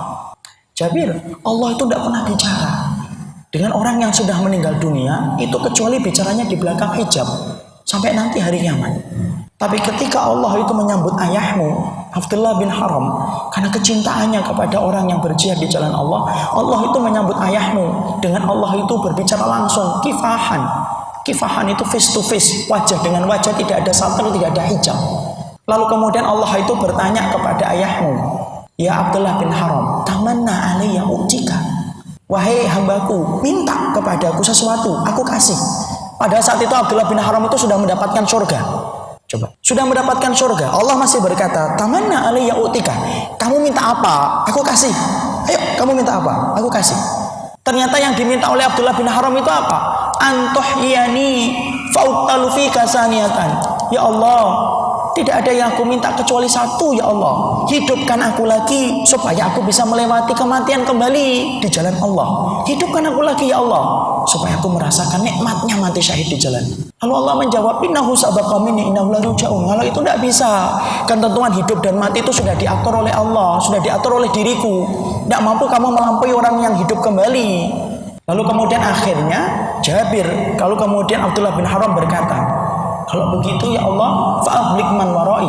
Kalau begitu ya Allah, sampaikan kepada orang setelahku apa kenikmatan yang aku dapatkan dari engkau setelah aku itu mati syahid. Lalu Allah turunkan, Allah penuhi permintaan dari Abdullah bin Haram. Allah turunkan surat Ali Imran 169. Wala tahsabanna alladziina qutilu fi sabilillahi amwat bal ahya'un 'inda rabbihim yurzaqun. Jangan kamu mengira orang yang mati di jalan Allah itu mati, tetapi pada hakikatnya mereka itu hidup di sisi Allah, dikasihkan rezeki oleh Allah. Itu orang yang mati syahid. Tidak merasakan sakaratul maut. Sampai kemudian Abdullah bin Haram saja ketika sudah mendapatkan surga, itu pengen balik ke dunia supaya bisa melewati lagi kematian. Kenapa? Gak ngelewatin sakaratul maut. Sebagaimana kematian mereka itu kamasil kursah, sebagaimana digigit semut. Sebagaimana digigit semut. Ya. Makanya sampai Rasulullah SAW katakan, tidak ada penduduk surga yang pengen balik ke dunia. Tidak ada. Kecuali satu penduduk surga yang pengen balik ke dunia. Siapa itu penduduk surga yang pengen balik ke dunia? Orang yang kemudian mati syahid. Padahal di dunianya itu miskin dan kere. Mereka itu di dunia itu fakir, miskin.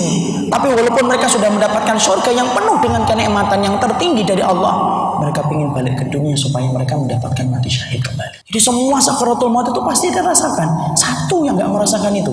Makanya apabila ada di antara orang-orang yang kita cintai kemudian dia mati memperjuangkan agama Allah di tempat yang syar'i dengan peperangan yang syar'i, tidak yang syubhat, maka yang paling beruntung itu ibunya. Kenapa? Mendapatkan syafaat dari anaknya yang meninggal dunia. Maka yang paling beruntung itu adalah bapaknya.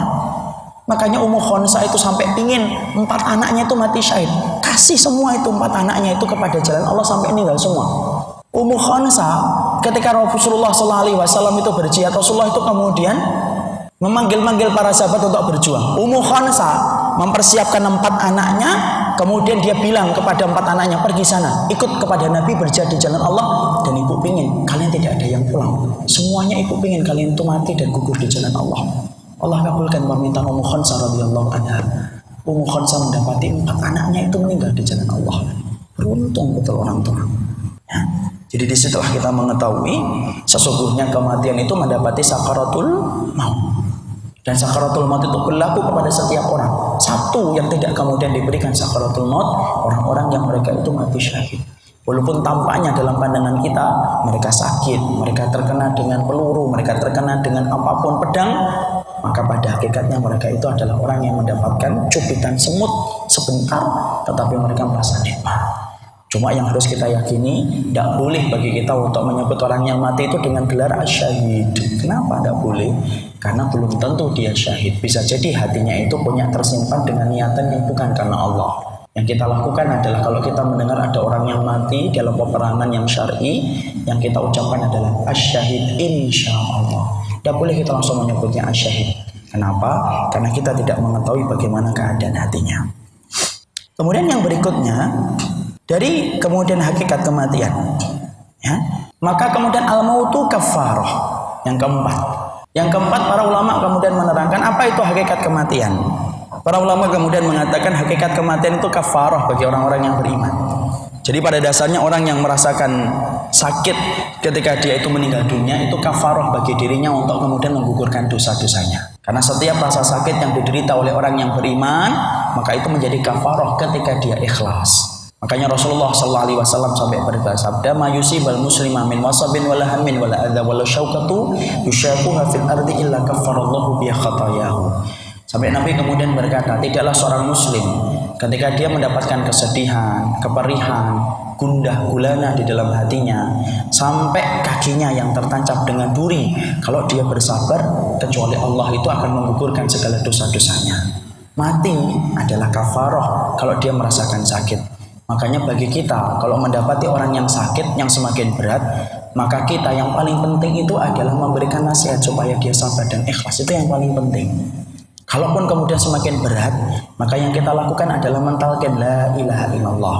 Dan cara kita mentalkin, jangan buru-buru, yang lembut. Di atas kepalanya, dibisikkan dengan di telinga kanannya. La ilaha illallah. Pelan, tenangkan keadaan. Setelah tenang, la ilaha illallah. Tidak usah diganti dengan yang lain. Tidak usah dibacakan Yasin, tidak usah dibacakan Al-Waqiah. Tidak ada perintah itu. Nabi mengatakan dalam perintah yang sangat jelas dalam riwayat Muslim, lakinu ala mautakum la ilaha illallah. Talqin orang yang meninggal, yang akan meninggal di antara kalian dengan ucapan la ilaha illallah. Satu yang jangan lupa supaya dia ikhlas. Karena kalau tidak ikhlas, maka kematian dan rasa sakit yang mengiringi kematian tidak menjadi kafarah untuknya. Berapa banyak orang yang mereka itu sakit teriak-teriak. Mereka menggugat rasa sakit itu dari Allah. Apa kurangnya saya ya Allah, kok masih diberikan sakit yang semacam ini ya Allah. Terucap itu menjadikan penggugur dosanya itu menjadi hilang. Padahal hakikatnya penyakit itu merupakan penggugur dosa. Makanya orang yang datang kepada orang yang sakit, sunnah itu harus diperhatikan. Dan di antara sunnah itu apa? Memberikan nasihat untuk menguatkan hati. Nabi kalau mengunjungi orang yang sakit, maka Nabi itu mengatakan, la, tidak apa-apa, tohu, dengan sakit yang kamu derita akan menggugurkan dosa-dosamu. Makanya kalau kita menjenguk orang yang sakit, berwudu disunahkan. Kemudian kita duduk di sebelah kanan orang yang sakit. Kemudian disunahkan bagi kita memegang kening orang yang sakit, mengusap wajahnya, mengelus-ngelus dadanya. Dan yang paling penting, menyuruh dia untuk bersabar. Karena sakit seberat apapun, kalau hilang sabarnya, sakit itu justru akan menjerumuskan dia ke dalam neraka. Itulah beratnya ketika sakit. Fungsi orang terdekat ketika mendampingi orang yang sakit itu mengingatkan terus untuk senantiasa dia ikhlas. Karena sesungguhnya harus disampaikan, kafarah ini kafarah insya Allah sebentar. Karena banyak orang yang mereka tidak sabar ketika menderita penyakit. Dan di saat dia menderita penyakit, banyak kalimat-kalimat buruk yang dia keluarkan. Kalau sudah keluar dan dia tidak bertobat dari kalimat itu, maka kalimat itu akan menjadikan dia gagal mendapatkan kafarah atas segala dosa dari penyakit yang dia rasakan. Makanya kita harus penting untuk kemudian mengetahui bagaimana adab kita kalau menjenguk orang yang sakit. Terus tidak pernah bosan untuk menyampaikan supaya dia sabar. Sekalinya sabar hilang, berkonsekuensi besar akan hilangnya keutamaan yang dia rasakan. Kemudian yang berikutnya, yang kelima, apa itu hakikat kematian? Hakikat kematian para ulama lalu mengatakan tidak bisa disegerakan, tidak bisa untuk ditakhirkan. Jadi yang namanya kematian tidak bisa diundur, tapi tidak bisa untuk dimajukan. Jadi kalau ada orang mendapati kecelakaan disebabkan oleh dirinya, jangan menganggap diri kita itu peran yang menjadikan dia terbunuh itu besar. Artinya gini, kadang-kadang ada orang yang melewati sebuah kejadian bersama temannya. Ketika dia sedang bersama temannya itu meninggal dunia. Lalu kemudian orang itu merasa bersalah, gara-gara saya dia meninggal dunia. Padahal kematian itu sudah ditetapkan oleh Allah. Saya ingin menyampaikan masalah ini juga karena saya punya teman sampai beliau stres setengah tahun. Disebabkan beliau pernah memboncengkan temannya beliau dalam satu perjalanan. Lalu tabrakan, yang memboncengkan selamat, yang diboncengkan meninggal dunia. Keluarganya sudah nerima, sudah ridho, memang sudah ketetapan takdir untuk meninggal. Karena memang meninggal itu la yastakhiruna sa'ata wa la yastaqdimun. Tidak mampu diundur, tidak mampu dimajukan. Teman saya, dia merasa bersalah dan sering berkata, coba kalau saya tidak memboncengkan, coba kalau saat itu saya tidak di depan, coba kalau saya tidak melewati jalan itu, coba kalau saya kemudian pergi lewat arah yang lain. Semuanya terus dibicarakan sampai akhirnya stres, renung, dan akhirnya kemudian memenjarakan dirinya di dalam kamar sampai berbulan-bulan. Padahal hakikat kematian itu adalah tidak dapat disegerakan dan tidak dapat diundur. Kadang-kadang kita mendapati ada keluarga yang nyesel banget ketika ada anggota keluarganya yang harus ditopang dengan berbagai macam alat yang mana pembayarannya itu mahal, sampai puluhan juta satu harinya. Lalu kemudian karena merasa tidak lagi mampu bisa membayar, kemudian mereka dengan berat hati berkata, dok, tolong dilepas saja dok, sudahlah kita pasrah. Ketika dilepas meninggal dunia. Lalu kemudian berkata, Masya Allah, gara-gara dilepas nih selang-selangnya akhirnya bapak meninggal dunia, ibu meninggal dunia. Enggak, bukan karena dilepasnya selang, memang itu ketetapannya. Qadarullah, pas dilepasnya selang itu meninggal dunia. Ini harus kita pahami supaya kita mempunyai kelapangan hati kalau sudah mendapati tentang hakikat orang yang meninggal di sekitar kita. Karena banyak orang yang mereka itu tidak menerima sebab kematian seseorang lalu menyalahkan dirinya masing-masing. Kematian itu tidak mempan, tidak pernah diundur, tidak pernah mampu dimajukan. Sama, orang yang memegang kebenaran itu tidak pernah mendekatkan ajal dan tidak pernah menjauhkan rezeki. Banyak orang yang mikir kalau kamu memegang kebenaran kamu dapat ancaman banyak, matinya cepat. Kata siapa? Rasulullah mengatakan dalam riwayat Tirmidzi, innal haqqa la yuqarribu ajalan wa la yubaidu an rizqin. Sesungguhnya kebenaran itu tidak pernah mendekatkan ajal dan tidak pernah menjauhkan rezeki. Orang itu merasa kalau dia berada dalam kebatilan, maka dia mampu mengakhirkan ajal dan mampu mendekatkan rezeki. Tidak, kata Nabi. Rasulullah mengatakan benar yang kamu lakukan ketika menjalankan perintah Allah tidak pernah mendekatkan ajal dan tidak pernah kemudian menjauhkan rezeki. Karena semua ketetapannya sudah dibahas, sudah ditetapkan oleh Allah. La yastakhiruna sa'ata wa la yastaqdimun. Tidak mampu dimajukan, tidak mampu dimundurkan. Jadi pada dasarnya di sini, pada dasarnya kita selalu akan mengalami kematian dan tidak bisa dimundurkan. Kalau ada orang yang berkata, Ustaz, bagaimana silaturahim? dikatakan silaturahmi tazidu fil umri. Sesungguhnya orang yang melaksanakan silaturahmi itu menambah umur. Maka para ulama memberikan penjelasan yang berbeda-beda. Ada sebagian para ulama diwakili oleh Imam Nawawi mengatakan umur yang ditambahkan adalah kenangan-kenangan baik dari orang itu. Ibu ataupun bapak ketika silaturahmi, orang yang didatangi itu pasti senang. Maka kemudian ketika dia meninggal, orang yang datang kepada keluarganya, dia akan mengingat, Masya Allah dia dulu rajin ke tempat kita. Itulah umur yang kedua setelah orang itu mati. Ada sebagian dari para ulama yang menerangkan sesungguhnya hakikat ditambahkan itu apa? Sebelum Allah menetapkan takdirnya dan mengangkat penanya, Allah ngerti fulanah ini akan rajin untuk melaksanakan silaturahmi. Allah sebelumnya itu akan menetapkan ajalnya itu 50 tahun. Tapi karena Allah tahu bahwasanya fulanah ini akan banyak silaturahmi, 50 tahun diganti oleh Allah menjadi 60 tahun lalu ditetapkan takdir. Jadi pada dasarnya apakah silaturahmi kemudian betul-betul merubah catatan takdir? Tidak. Itu sudah diputuskan oleh Allah sebelum diangkatnya pena. Ya kalau kita belum tahu, ya kita berusaha untuk mencari yang terbaik. Silaturahmilah yang banyak supaya kemudian kita mendapatkan salah satu kebaikan, entah diingat oleh orang yang baik ataupun yang kedua betul-betul ditambahkan umurnya oleh Allah sebelum kita ditetapkan takdirnya oleh Allah. Tapi yang jelas kematian tidak bisa diundur, kematian tidak bisa dimajukan. Jadi pada hakikatnya orang-orang yang mereka itu meninggal dunia persis dengan ketetapan ajal yang telah ditetapkan oleh Allah, tidak ada yang mampu untuk menahan itu. Ya, itu yang kelima. Sekarang yang keenam. Hakikat kematian yang keenam, para ulama mengatakan al-mautu karahahan nafsu. Sesungguhnya kematian itu dibenci oleh nafsu. Ya, dibenci oleh nafsu tapi dicintai oleh iman. Kenapa sih terkadang kita takut kepada kematian? Itu yang sedang bicara nafsunya. Jadi kenapa nafsu itu benci kepada kematian? Sesungguhnya nafsu itu benci kepada kematian karena nafsu itu akan mati bersama dengan matinya orang. Nafsu itu tidak ada kalau kita sudah mati, Bapak dan Ibu. Jadi kalau pada dasarnya ada orang yang sudah berada di alam kubur, orang yang ada di dalam kubur itu tidak punya nafsu. Dan kita tidak bisa untuk membunuh orang, tidak bisa membunuh nafsu. Bisa nggak kita membunuh nafsu? Tidak bisa. Tidak bisa kita membunuh nafsu. Makanya perintah yang Allah datangkan kepada kita itu apa? Menahan nafsu, tetapi tidak membunuh nafsu. Nah pada dasarnya kemudian nafsu itu ada. Dan nafsu itu paling benci dengan kematian. Karena dengan datangnya kematian, maka sesungguhnya nafsu itu akan mati bersama dengan matinya seseorang. Di dalam kubur, orang punya nafsu? Tidak punya. Tidak ada orang yang ingin jalan-jalan kalau sudah mati. Saya ingin jalan-jalan ke Bandung, ke Puncak. Tidak ada. Kalau orang sudah mati, tidak ada yang termenung, bengong, mikirin apa. Ingin renang, tidak ada. Kalau orang sudah mati itu tidak punya nafsu dia. Nafsunya hilang bersama dengan kematian. Dan kita kalau hidup tidak bisa ngilangin nafsu. Nafsu itu ada. Sampai Nabi pun ada nafsunya. Ada nafsunya. Perhatikan apa yang diceritakan Allah kepada Nabi Yusuf ketika Nabi Yusuf tergoda dengan istri sang raja. Wahamma biha. Sesungguhnya Yusuf itu senang sama perempuan yang menggodanya. Cuma perbedaannya orang yang soleh itu mampu menahan nafsu. Orang yang tidak soleh tidak mampu menahan nafsu, itu saja. Makanya kemudian nafsu itu tidak senang dengan kematian. Karohal nafas atau karohal hawa. Sesungguhnya kematian itu dibenci oleh nafsu. Karena apa? Karena dengan hakikat kematian, nafsu itu kemudian akan berhenti. Jadi kemudian di situ kita ngerti sesungguhnya orang-orang yang mereka itu dalam kematian itu sesungguhnya nafsu itu membenci betul kematian. Tetapi disenangi oleh iman. Kenapa iman itu senang dengan kematian? Karena itulah sarana kita bertemu dengan Allah. Karena kalau tidak mati, kita tidak akan pernah bertemu dengan Allah.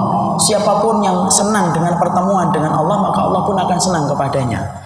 Makanya para sahabat dulu ketika mereka berteriak kepada pasukan Romawi yang memerangi mereka, mereka berkata, "Innana qaumun nuhibbul mauta kama tuhibbunal haya." Kami ini kaum yang mencintai kematian.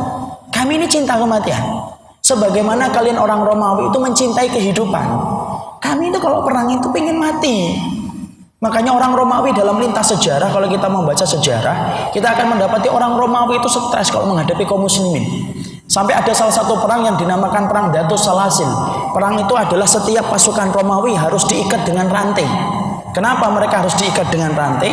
Karena mereka itu kalau melihat kaum muslimin berperang, mereka ketakutan, kabur semuanya. Oleh para komandannya lalu kemudian dibuat sebuah cara bagaimana supaya tidak kabur. Semua pasukan itu dirantai supaya tidak kabur. Karena mereka apa? Berhadapan dengan kaum muslimin, di mana slogan kaum muslimin saat itu berkata, kami itu mencintai kematian sebagaimana kalian itu mencintai kehidupan. Makanya orang Romawi itu Masya Allah, kalau sudah berhadapan dengan kaum muslimin, kalah. Makanya tidak sampai 100 tahun setelah munculnya Islam, Persia hancur di bawah pemerintahan Umar bin Abdul Aziz. Tidak sampai 100 tahun, Romawi itu hancur, imperiumnya kalah dengan kehebatan kaum muslimin dan para sahabat dan para tabi'in dan tabi'ut tabi'in. Karena akidah yang melatari belakang. Jadi di situ kita memahami kematian itu tidak disenangi nafsu, tetapi dicintai oleh iman. Dalam satu diri kita misalkan dia mengatakan, saya kok tiba-tiba tidak senang mati, itu nafsunya. Tapi kalau iman kita ingin untuk kemudian meninggal supaya kita betul-betul mampu bertemu dengan zat yang kita cintai. Makanya enak kalau ada orang yang ditakdirkan mati muda tetapi saleh, kayak Mus'ab bin Umair, tidak sampai 40 tahun meninggal dunia sebelum 35 tahun. Mus'ab bin Umair singkat hidupnya tapi balasannya surga insya Allah ya. Jadi kemudian Mus'ab bin Umair itu salah satu sahabat yang dicintai oleh malaikat Jibril.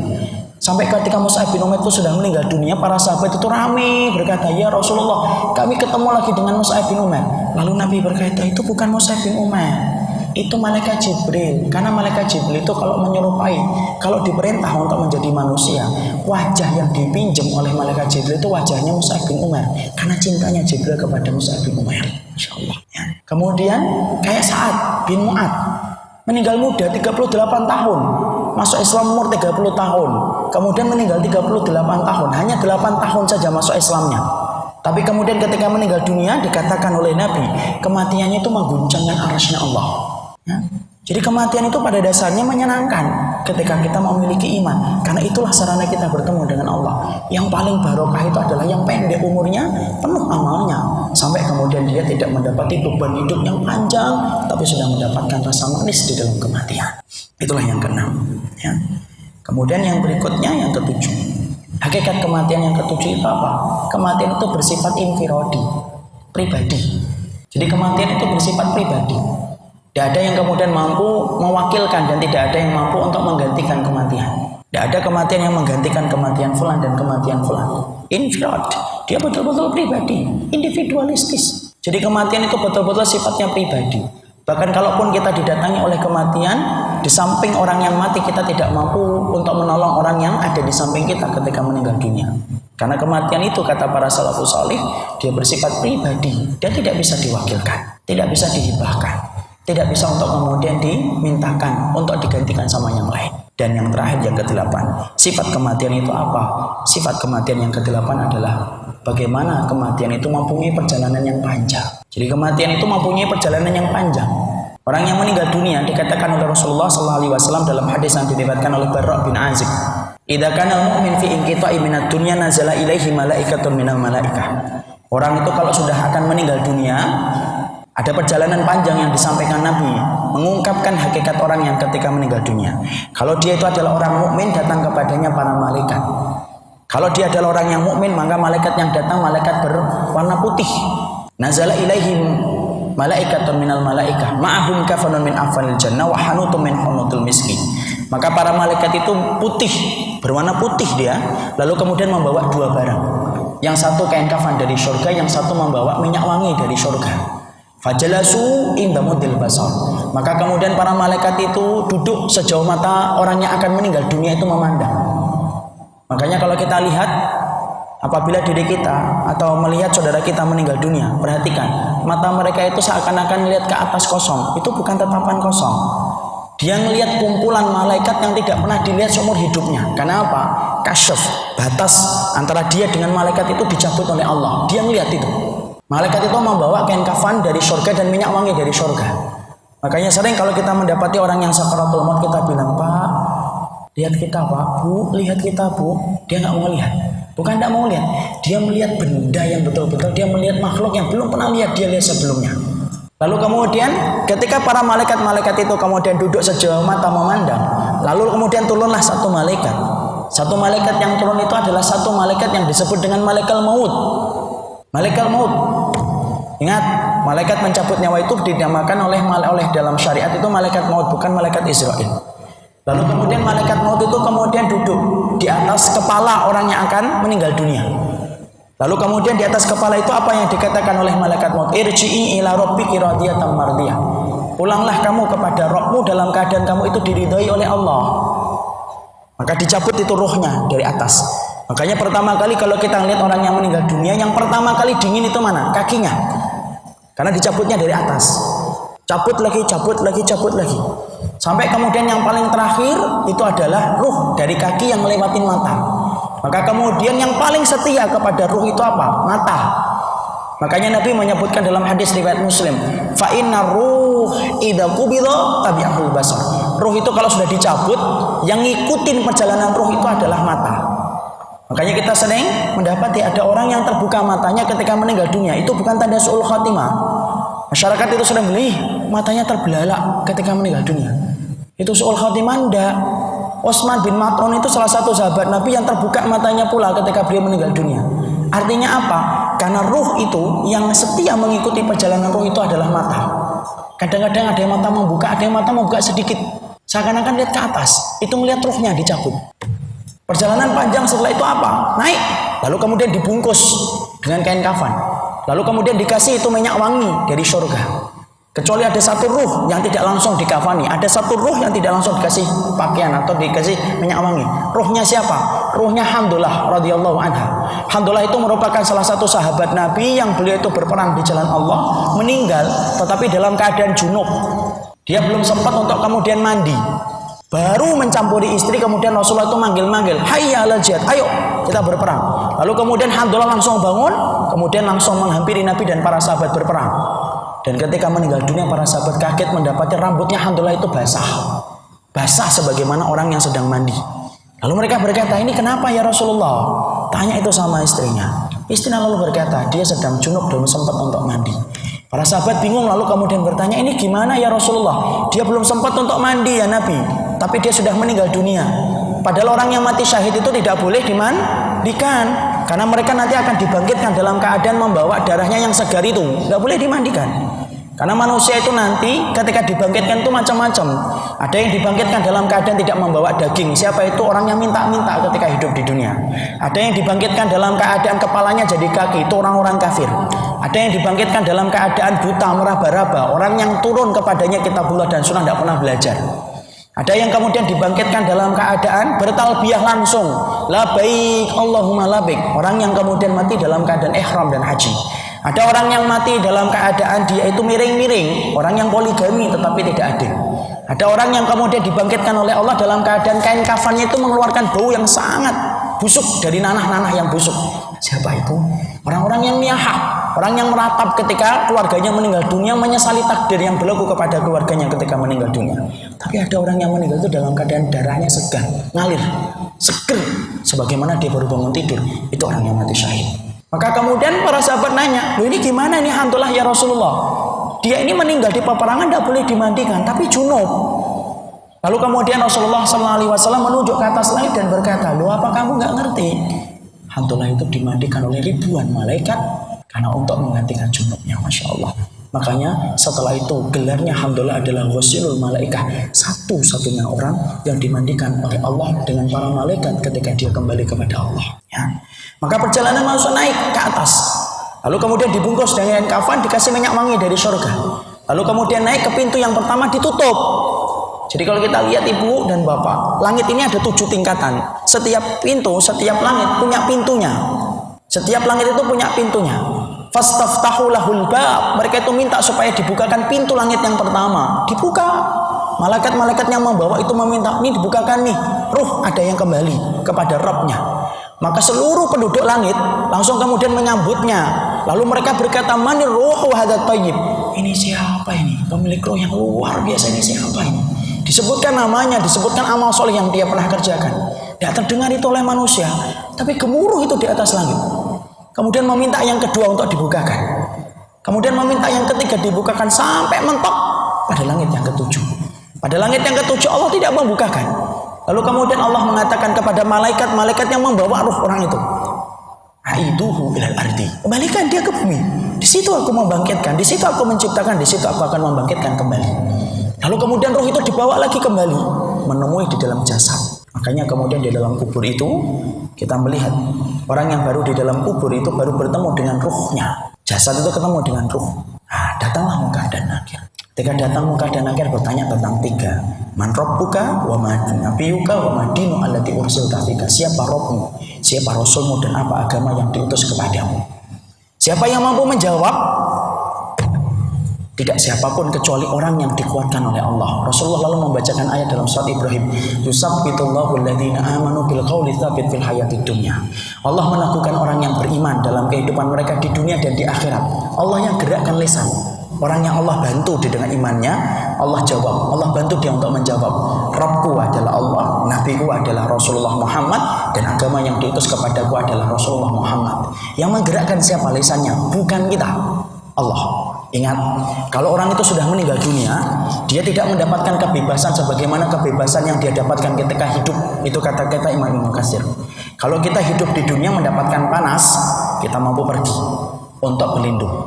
Kalau kita mendapatkan hujan, kita berteduh. Kalau kita lapar, kita mencari makan. Kalau kita haus, mencari minum. Itu di dunia. Tapi nanti kalau sudah di alam barzakh, hanya menggerakkan lisan aja tidak mampu. Apalagi ketika di padang mahsyar, menggeser kaki aja tidak mampu. La yazalu qadama abdin. Kamu geser aja nggak mampu. Sampai ditanya oleh Allah dulu baru bisa geser kaki. Baru kemudian itu setelah ditanya, kalau dia mampu menjawab, maka kemudian Allah berkata di atas langit, shadaqa abdi. Hambaku itu telah benar, jujur dia dalam imannya ketika hidup di dunia dan matinya. Berikanlah kepadanya itu surga. Waftahu lahu baban ilal jannah. Bukakan itu pintu antara dia dengan surga. Lalu para malaikat itu membuka pintu antara alam barzah dengan surga. Dia melihat surga itu. Betapa nikmatnya surga itu. Ibu pernah nggak di depan ketika siang-siang jam 1 siang, kemudian di depan mall, gerbangnya buka. Kerasa dinginnya atau enggak? Kerasa dinginnya itu. Walaupun kita belum masuk ke mallnya. Gambaran itulah yang kemudian bisa mendekatkan kepada pemahaman kita. Orang itu akan merasakan betapa indahnya mendapatkan surga. Lalu datang kepadanya orang yang solih, orang yang begitu baik, sampai ditanya, man anta? Siapa kamu? Ana amaluka solih. Saya amalmu yang solih. Ini sholatmu, ini sedekahmu, ini ikhlasmu, ini cintamu kepada sesama mukmin. Inilah aku, jadilah aku. Lalu kemudian orang-orang yang di dalam kubur itu sampai berkata, aqimis sa'ah hatta arji ila ahli. Ya Allah, tegakkan cepat hari kiamat supaya kemudian aku cepat kembali kepada Rabbku. Itulah perjalanan.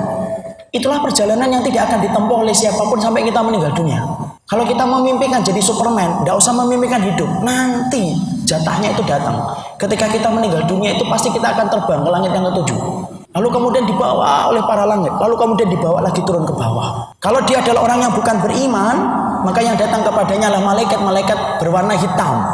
Datang kepadanya membawa 2 benda, syiatun min syiyati ahli nar, membawa cambuk dari penduduk neraka, dan membawa kemudian kain kafan dari neraka, dibawa langit ke atas, kemudian dalam penuh siksa sampai dikembalikan ke alam barzahnya, yaitu di alam kuburnya.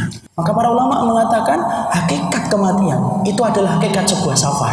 Orang tidak akan pernah melewati safar ini sampai dia itu meninggal dunia. Dan inilah yang akan ditemui ketika orang itu akan meninggal dunia. Inilah yang kemudian kita pahami. Inilah hakikat kematian. Kenapa kita perlu sampaikan ini terlebih dahulu supaya kita paham. Tidak akan berubah kita menjadi mayit sampai kita melewati kematian.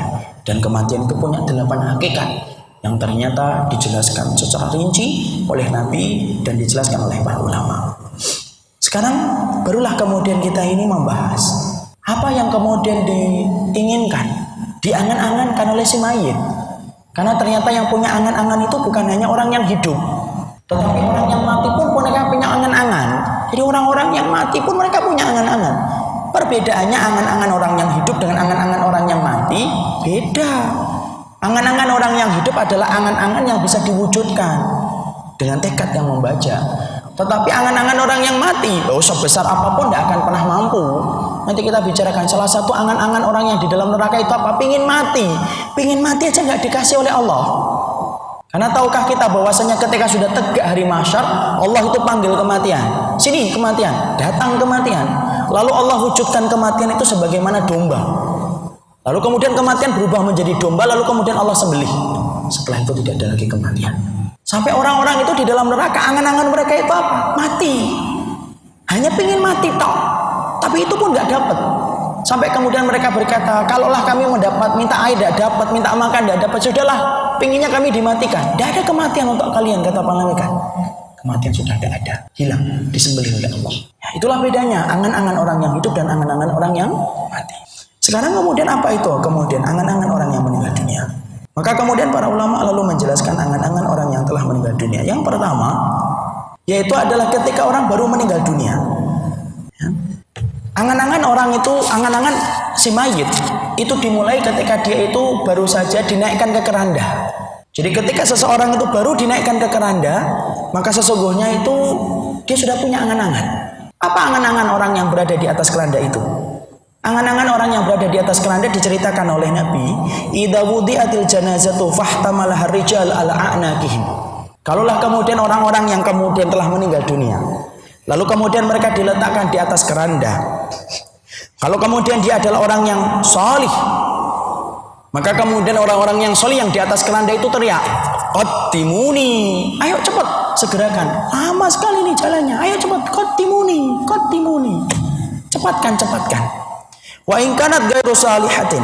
Kalau kemudian dia adalah bukan orang yang salih, yang dinaikkan di atas keranda, maka orang yang dinaikkan di atas keranda itu lalu berkata, "Ya wailaha, aina yadhhabuna biha? Yasma'u sautuha kulla syai'in illal insan, walau sami'al insan la sa'iqa." Tetapi kalau dia bukan orang yang salih, orang yang kemudian banyak berbuat dosa, maka kemudian orang itu akan berkata, "Kemana kamu akan membawa diriku? Tinggalkan aku, biarkan aku di sini, jangan kau bawa aku ke depan." Aina yadhhabu biha, teriak. Di mana kata Rasulullah teriakannya itu terdengar oleh semua makhluk, sampai binatang-binatang pun mampu mendengar teriakan itu. Illal insan, kecuali manusia. Karena kalau manusia itu mendengar itu maka dia pasti akan pingsan karena kerasnya suara itu. Jadi ini menunjukkan bahwasannya seletih apapun kita, apabila kita beramal saleh dalam kehidupan dunia, kita dihujat, kita dicela, kita difitnah, kita berat untuk bangun di tengah malam, kita sulit untuk menahan lapar dan menahan haus ketika di waktu siang. Semuanya itu, semua keletihan yang kita dapatkan ketika kita mengamalkan amal saleh, seketika ketika kita meninggal dunia, semua keletihan itu hilang. Seraya kita akan berkata, "Qaddimuni, ayo cepat supaya itu bertemu dengan apa yang Allah janjikan." Jadi seakan-akan terbayar kontan apapun yang telah kita lakukan ketika kita itu keletihan menapak jalan ketaatan. Ingat, jalan ketaatan itu meletihkan karena ibaratnya naik ke bukit yang sangat tinggi, tidak turunan. Aqabah, betul-betul sulit, berat. Tapi semua kesulitan itu apabila orang itu sudah meninggal dunia, maka dia itu kemudian akan merasa hilang semua keletihan itu dan berkata, "Qaddimuni, ayo segera supaya aku bertemu dengan apa yang Allah janjikan." Tetapi sebaliknya, seberapapun nikmat ketika kita hidup, mendapati yang haram, mendapati yang syubhat, ngambil nafsu, melaksanakan apa yang kita mau tanpa mempertimbangkan syariat yang telah Allah tetapkan, senikmat apapun yang telah kamu rasakan ketika kamu hidup, tetapi ketika kamu mati, hilang semua kenikmatan itu dan menjadikan kamu ketakutan ketika baru dibawa ke atas keranda. Lalu berkata, "Aina yadhhabuna biha? Kemana ini aku dibawa? Kemana ini aku dibawa? Kemana? Tinggalkan aku bersama keluargaku." Sampai teriakannya dikatakan oleh Nabi terdengar semua makhluk kecuali manusia. Kadang-kadang ada orang yang mereka itu berbuat kemaksiatan, tidak ngerti arti kepuasan, terus maksiat dilakukan tanpa ada kata henti. Dia merasa bahwasanya hidupnya itu akan panjang. Terlebih lagi kemudian dia terkena taswif, dia melambat-lambatkan untuk bertobat ketika dia merasa umurnya itu begitu panjang, menjangkau sampai ratusan tahun. Semua kenikmatan itu hilang ketika sudah meninggal dunia. Tidak ada lagi yang tersisa. Dan kemudian dia itu pasti akan berteriak supaya kemudian dia itu dikembalikan dan tidak dibawa ke tempat yang lain. Jadi setelah kita memahami, wallahi kalau bapak, ibu merasakan beratnya menapak jalan ketaatan, ingat-ingat saja akan datang satu waktu ketika kita itu akan mendapatkan dua kondisi. Bisa jadi ibu akan berkata, "Segerakan aku bertemu dengan yang lain." Atau yang kedua, "Ya Allah, kemana ini saya dibawa?" Pilihlah itu dengan amal soleh kita. Karena sesungguhnya itulah andai si mayit yang pertama.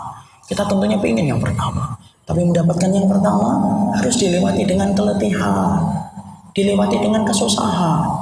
Kalau kita semuanya dimudahkan dalam hidup, dari mana kita akan mendapatkan arti kesabaran dalam jalan ketaatan? Am hasibtum an tadkhulul jannata wa lamma ya'tikum masalul ladzina khalu min qablikum massatumul ba'sa wad-dharra'u wa zulzilu hatta yaqula ar-rasulu wal ladzina amanu ma'ahu mata nasrullah. Ala inna nasrullahi qarib. Allah kan berkata, apakah kalian itu akan mengira akan masuk surga dengan gampang sebelum datangnya ujian, sebelum datangnya berbagai macam malapetaka, sebelum datangnya berbagai macam ujian, sampai terguncangnya jiwa kalian, sampai kemudian orang yang beriman itu berkata, kapan pertolongan Allah itu datang? Artinya iman itu pasti ada ujian. Barang siapa yang menyangka kalau beriman tidak diuji, berarti dia tidur yang panjang, tidak paham hakikat iman. Jadi yang pertama, andai-andai si mayit kalau dia adalah orang yang solih, maka dia pingin cepat. Tapi kalau dia bukan orang yang solih, dia pingin supaya lambat perjalanan menuju ke liang lahat. Itu yang pertama. Kemudian andai-andai si mayit ketika dia sudah berada di dalam liang lahat, orang itu kalau sudah berada di liang lahat, lalu kemudian ditanya, lalu kemudian datang kepadanya Munkar dan Nakir, sampai ditanya, apa yang kemudian dia katakan? Aqimis sa'ah hatta arji ila ahli. Ya Allah, tegakkanlah hari kiamat cepat. Hatta arji ila ahli, supaya aku itu ketemu kembali dengan keluargaku. Jadi Masya Allah, di sini kita ngerti hakikat perpisahan itu bukanlah ketika kita berpisah dengan orang yang kita cintai. Berpisah itu ketika kita dengan orang yang kita cintai, bapak atau ibu kita beda terminalnya nanti di akhirat. Orang tua kita ke surga, kita ke neraka. Itu hakikat perpisahan. Tapi kalau kemudian kita baru berpisah, sementara di dunia itu hakikatnya orang tua kita itu lebih dulu jalannya dan kita itu datang setelahnya. Tapi kita tidak berpisah. Dan orang-orang yang solih ketika mereka di liang lahat, yang dia inginkan itu apa? Yang dia inginkan adalah aqimisah, ya Allah, segerakan kiamat untuk datang. Hatta arji ila ahli, supaya aku ini bertemu dengan keluargaku. Karena ternyata kenikmatan yang paling besar ketika sudah berada di alam barzah dan di alam mahsyar itu apa? Kenikmatan untuk berkumpul dengan keluarga kita. Makanya kan ada orang yang ingin masuk surga bareng-bareng dengan keluarganya. Satu, beriman, takut sama Allah. Orang yang takut sama Allah di dalam satu keluarga adalah keluarga yang kembali dipertemukan oleh Allah di akhirat. Itulah yang dikatakan oleh Allah dalam surat At-Tur. Bisakah kita masuk bareng-bareng ke dalam surga? Bisa. Syaratnya satu, jadilah keluarga yang takut kepada Allah. Karena keluarga yang takut kepada Allah itu diimpi-impikan oleh si mayit supaya si mayit itu bertemu lagi dengan keluarganya yang salih. Hatta arji ila ahli, ya Allah, segerakan kiamat ya Allah supaya ketemu lagi dengan keluarga. Jadi ternyata kenikmatan di alam barzah pun tidak mampu menghapuskan memori tentang keluarga. Kalau dia orang yang solih, ketika kenikmatan itu sudah Allah bayar kontan dengan kenikmatan yang dia rasakan, dia masih ingin ketemu dengan keluarga. Nikmat betul kalau orang itu bukan hanya ketemu di dunia tapi ketemu di akhirat. Karena kalau kemudian ketemu di dunia itu dikurangi dengan banyak hal, dikurangi dengan kerja, dikurangi dengan bertengkar, kadang diem-dieman. Tapi pertemuan di akhirat tidak akan dikurangi dengan berbagai macam kecuali nikmat. Adakah semua orang itu bertemu di dunia akan kemudian bertemu di akhirat? Belum tentu. Berapa banyak orang yang ketemu di dunia itu bermusuhan di akhirat? Al-akhillau yawma idin ba'duhum li ba'din adu ilal muttaqin. Berapa banyak orang yang saling mencintai ketika di dunia, kelak di akhiratnya itu akan bermusuhan. Mereka mengingkari. Seorang suami akan menggugat istrinya, seorang istri akan menggugat suaminya, seorang anak akan menggugat ayahnya. Ketika mereka bertemu tidak melaksanakan ketaatan di jalan Allah dan menasihati dalam kebaikan. Mereka semuanya saling mengingkari. Istri akan berkata, dulu saya tidak menutup aurat, mas, kamu diem. Hari ini aku akan pertanggungjawabkan semua hisabku di hadapan Allah. Kenapa kamu tidak mengingatkan aku tentang hari berbangkit ini? Seorang suami akan menggugat istrinya, kata Imam Ibnu Abbas. Berapa banyak suaminya akan menggugat istrinya dan berkata, loh saya tahu, saya datangkan kepadamu rezeki yang haram. Kamu ngerti itu haram. Kenapa kamu ambil? Dan kamu tidak larang diriku untuk ambil itu. Semuanya saling menggugat, kata Allah. Al-akhillah, berapa banyak orang yang saling mencintai ketika di dunia rukun, sampai matinya itu seakan-akan berpegangan tangan. Tapi di akhiratnya mereka bermusuhan ketika mereka tidak mengingatkan untuk takut kepada Allah. Jadi orang yang kemudian ketika mati itu ingin ketemu dengan keluarga kalau dia orang yang solih. Makanya jadilah orang yang solih supaya ketemu dengan keluarga kita yang solih kembali. Ketemu di tempat yang jauh lebih baik, itu adalah tempat di akhirat. Makanya Masya Allah, sampai anak yang solih saja bisa mendatangkan syafaat bagi orang tua. Ibu dan bapak beruntung betul orang itu kalau sudah diberikan oleh Allah dengan keturunan. Karena anak yang solih itu mampu memberikan syafaat bagi orang tuanya. Tidak ada perkara yang paling saya iri kalau melihat orang ketika punya anak kecuali satu, dia itu punya kesempatan untuk menjadikan anaknya itu solih. Ingin tahu bagaimana dahsyatnya anak yang solih? Dengarkan kata Rasulullah dalam riwayat Muslim. Rasulullah itu berkata, Allah itu berkata pada hari kiamat, yuqalu lil walidani yaumal qiyamah. Ada anak-anak yang soleh yang mereka itu sudah di depan pintu surga. Disebabkan hisab mereka telah selesai karena dia soleh. Lalu Allah itu berfirman, udkhulul jannata, masuk surga, masuk surga. Lalu kemudian anak-anak yang soleh itu tidak mau masuk surga. Mereka melihat ke dalam surga. Mereka mendapati orang tua mereka itu tidak ada di surga. Lalu mereka berkata, lan nadkhulal jannata hatta ya'tiya abauna wa ummahatuna.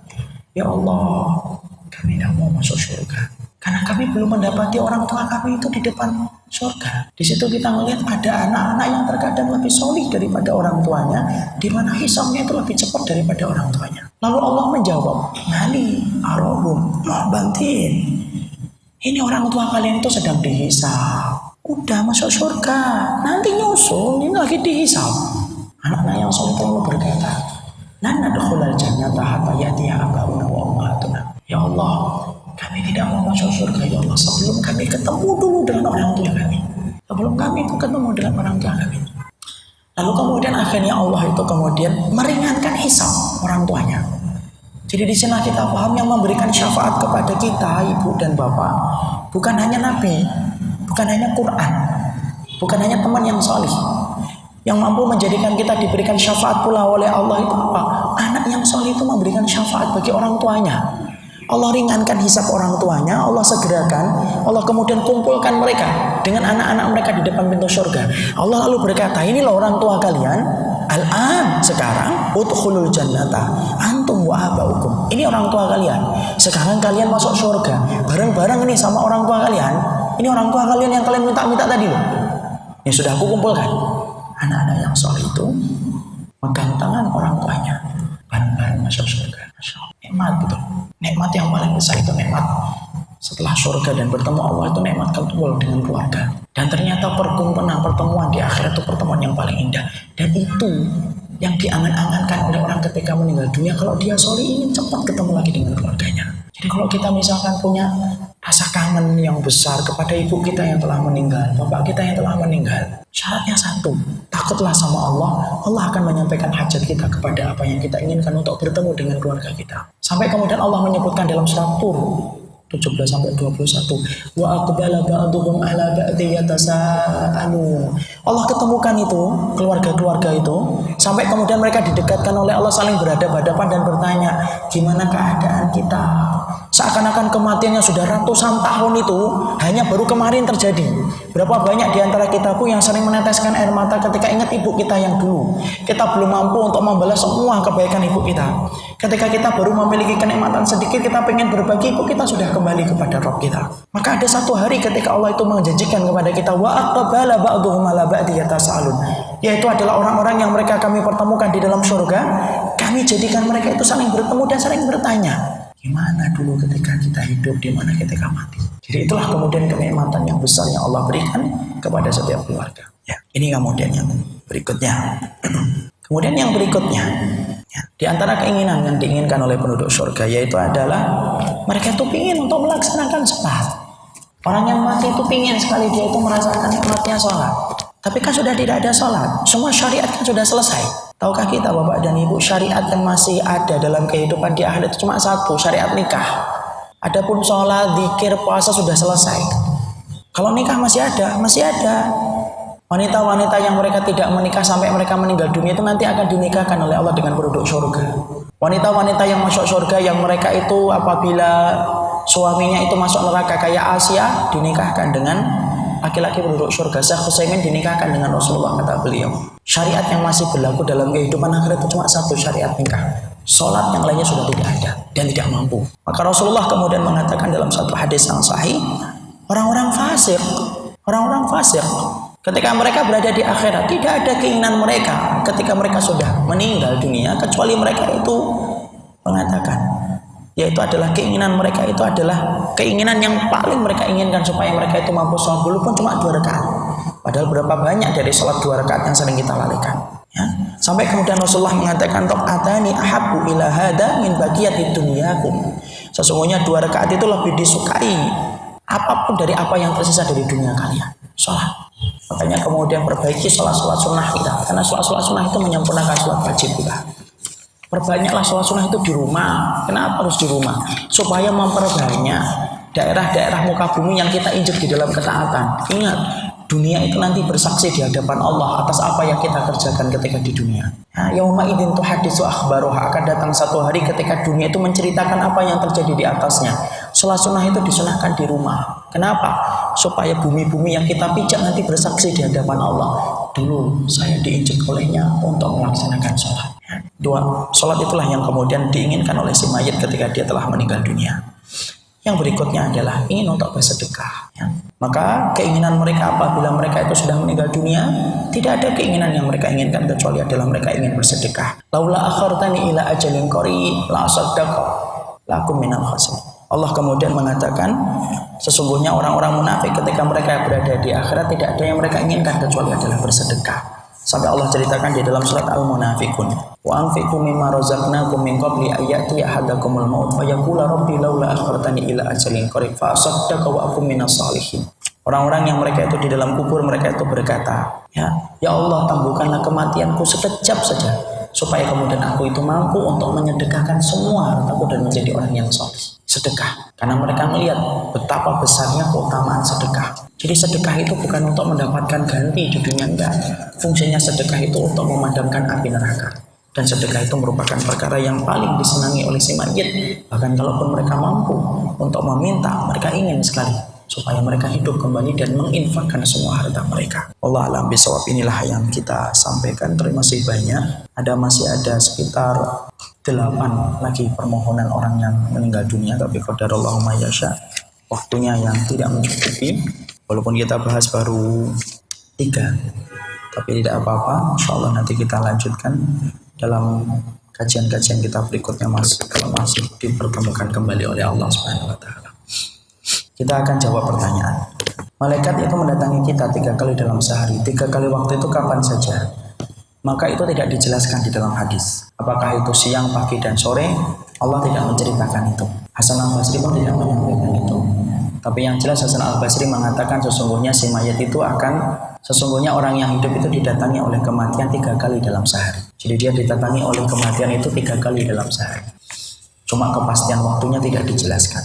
Allah akan mencabut nyawa seseorang bila rezekinya yang ada sudah habis. Rezeki di sini apakah bersifat materi atau bukan? Iya. Semuanya, semua rezeki dalam sifat materi, dalam sifat immaterial, apabila sudah ditetapkan oleh Allah habis. Contohnya nafas yang dia akan hirup sebanyak ini sudah habis, sudah jatahnya waktunya, lalu kemudian dicabut oleh Allah. Karena rezeki itu mencakup semua perkara, bukan hanya dalam masalah materi. Apabila orang yang sedang sakaratul maut diwajibkan membaca 2 kalimat syahadat, tetapi apabila ada orang yang meninggal belum sempat mengucapkan 2 kalimat syahadat karena kecelakaan yang mengakibatkan kematian yang mendadak, apakah orang itu bisa dibilang masuk ke dalam neraka? Tidak. Orang yang mengucapkan akhir kalimatnya adalah la ilaha illallah itu tanda husnul khotimah. Tetapi kalau dia belum sempat mengucapkan kalimat itu, belum tentu dia masuk neraka. Ya. Jadi kita husnudzon dengan kita mendoakan. Cara kita ketika kita mentalkin orang yang akan meninggal dunia, perhatikan caranya, yaitu caranya adalah ketika kita akan mentalkin orang yang akan meninggal dunia, talkinnya itu adalah di atas kepalanya. Ini kepala orang yang mati, ini kupingnya sebelah kanan. Cara mentalkinnya adalah pelan-pelan. Usahakan keadaan itu tidak diiringi dengan suara tangisan yang menyayat hati. Jadi kalau ada anggota keluarga kita yang nangis-nangis, tolong suruh keluar dulu. Kemudian kita mentalkin yang sebelah kanan. Kita mengucapkan la ilaha illallah. Sembari kita pegang keningnya. Pelan-pelan, tidak usah langsung. Biarkan pelan dulu. Kemudian setelah itu la ilaha illallah. Biarkan dulu. La ilaha illallah, biarkan dulu. Dan pastikan setelah dia mengucapkan la ilaha illallah sekali, sudah. Jangan kemudian lagi, ayo Pak, lagi Pak, 2 kali Pak. La ilaha, tidak usah. Kalau sudah 2, tidak usah dipaksakan 3, cukup sekali saja. Tapi kalau setelah itu dia ngomong lagi, Ustaz, air, nah itu berarti talqin lagi. Karena berarti ucapan yang terakhir itu bukan la ilaha illallah, berarti air. Kalau sudah mengucapkan la ilaha illallah, sudah, tidak usah diajak ngomong. Gimana Pak, sakit? Iya. Nah itu berarti mentah lagi. Ucapkan la ilaha illallah. Betul-betul kalau dia sudah mengucapkan la ilaha illallah, diam. Tidak usah kemudian kita ajak bicara lagi. Tidak tega Ustaz, jangan pakai perasaan. Hidup itu tidak pakai perasaan, harus pakai syariat. Walaupun kita tidak tega, kecuali beliau sendiri yang ngomong. Tidak usah kemudian ditutup setelah ngucapin la ilallah kemudian mulutnya kita tutup. Enggak. Ya. Biarkan kalau dia pengen ngomong, kalau ngomong lagi, talkin lagi. Itu yang benar. Dan usah kemudian ngomong, aduh Pak ngomong lagi, talkin lagi deh. Tidak usah gitu.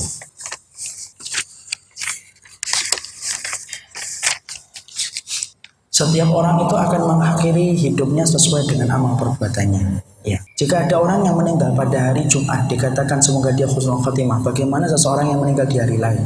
Rasulullah meninggal di hari Senin. Ya, atau sedang berada di tempat yang tidak seharusnya klub malam, apakah itu berarti orang yang diterima kematiannya? Jazakallah khair. Gini Ibu, orang yang meninggal di hari yang lain itu belum tentu bahwasanya dia husnul khotimah. Dan orang yang meninggal hari Jumat bukan mutlak dia itu husnul khotimah. Berapa banyak orang kafir yang meninggal pada hari Jumat? Tapi apabila ada orang yang solih dia meninggal hari Jumat, sebagian para ulama mengatakan itu bagian dari husnul khotimah. Ya. Kemudian orang yang meninggal dalam klub malam itu tidak bisa kita katakan su'ul khatimah. Karena apa? Kalau masih berdasarkan prasangka, tidak boleh ngikutin prasangka.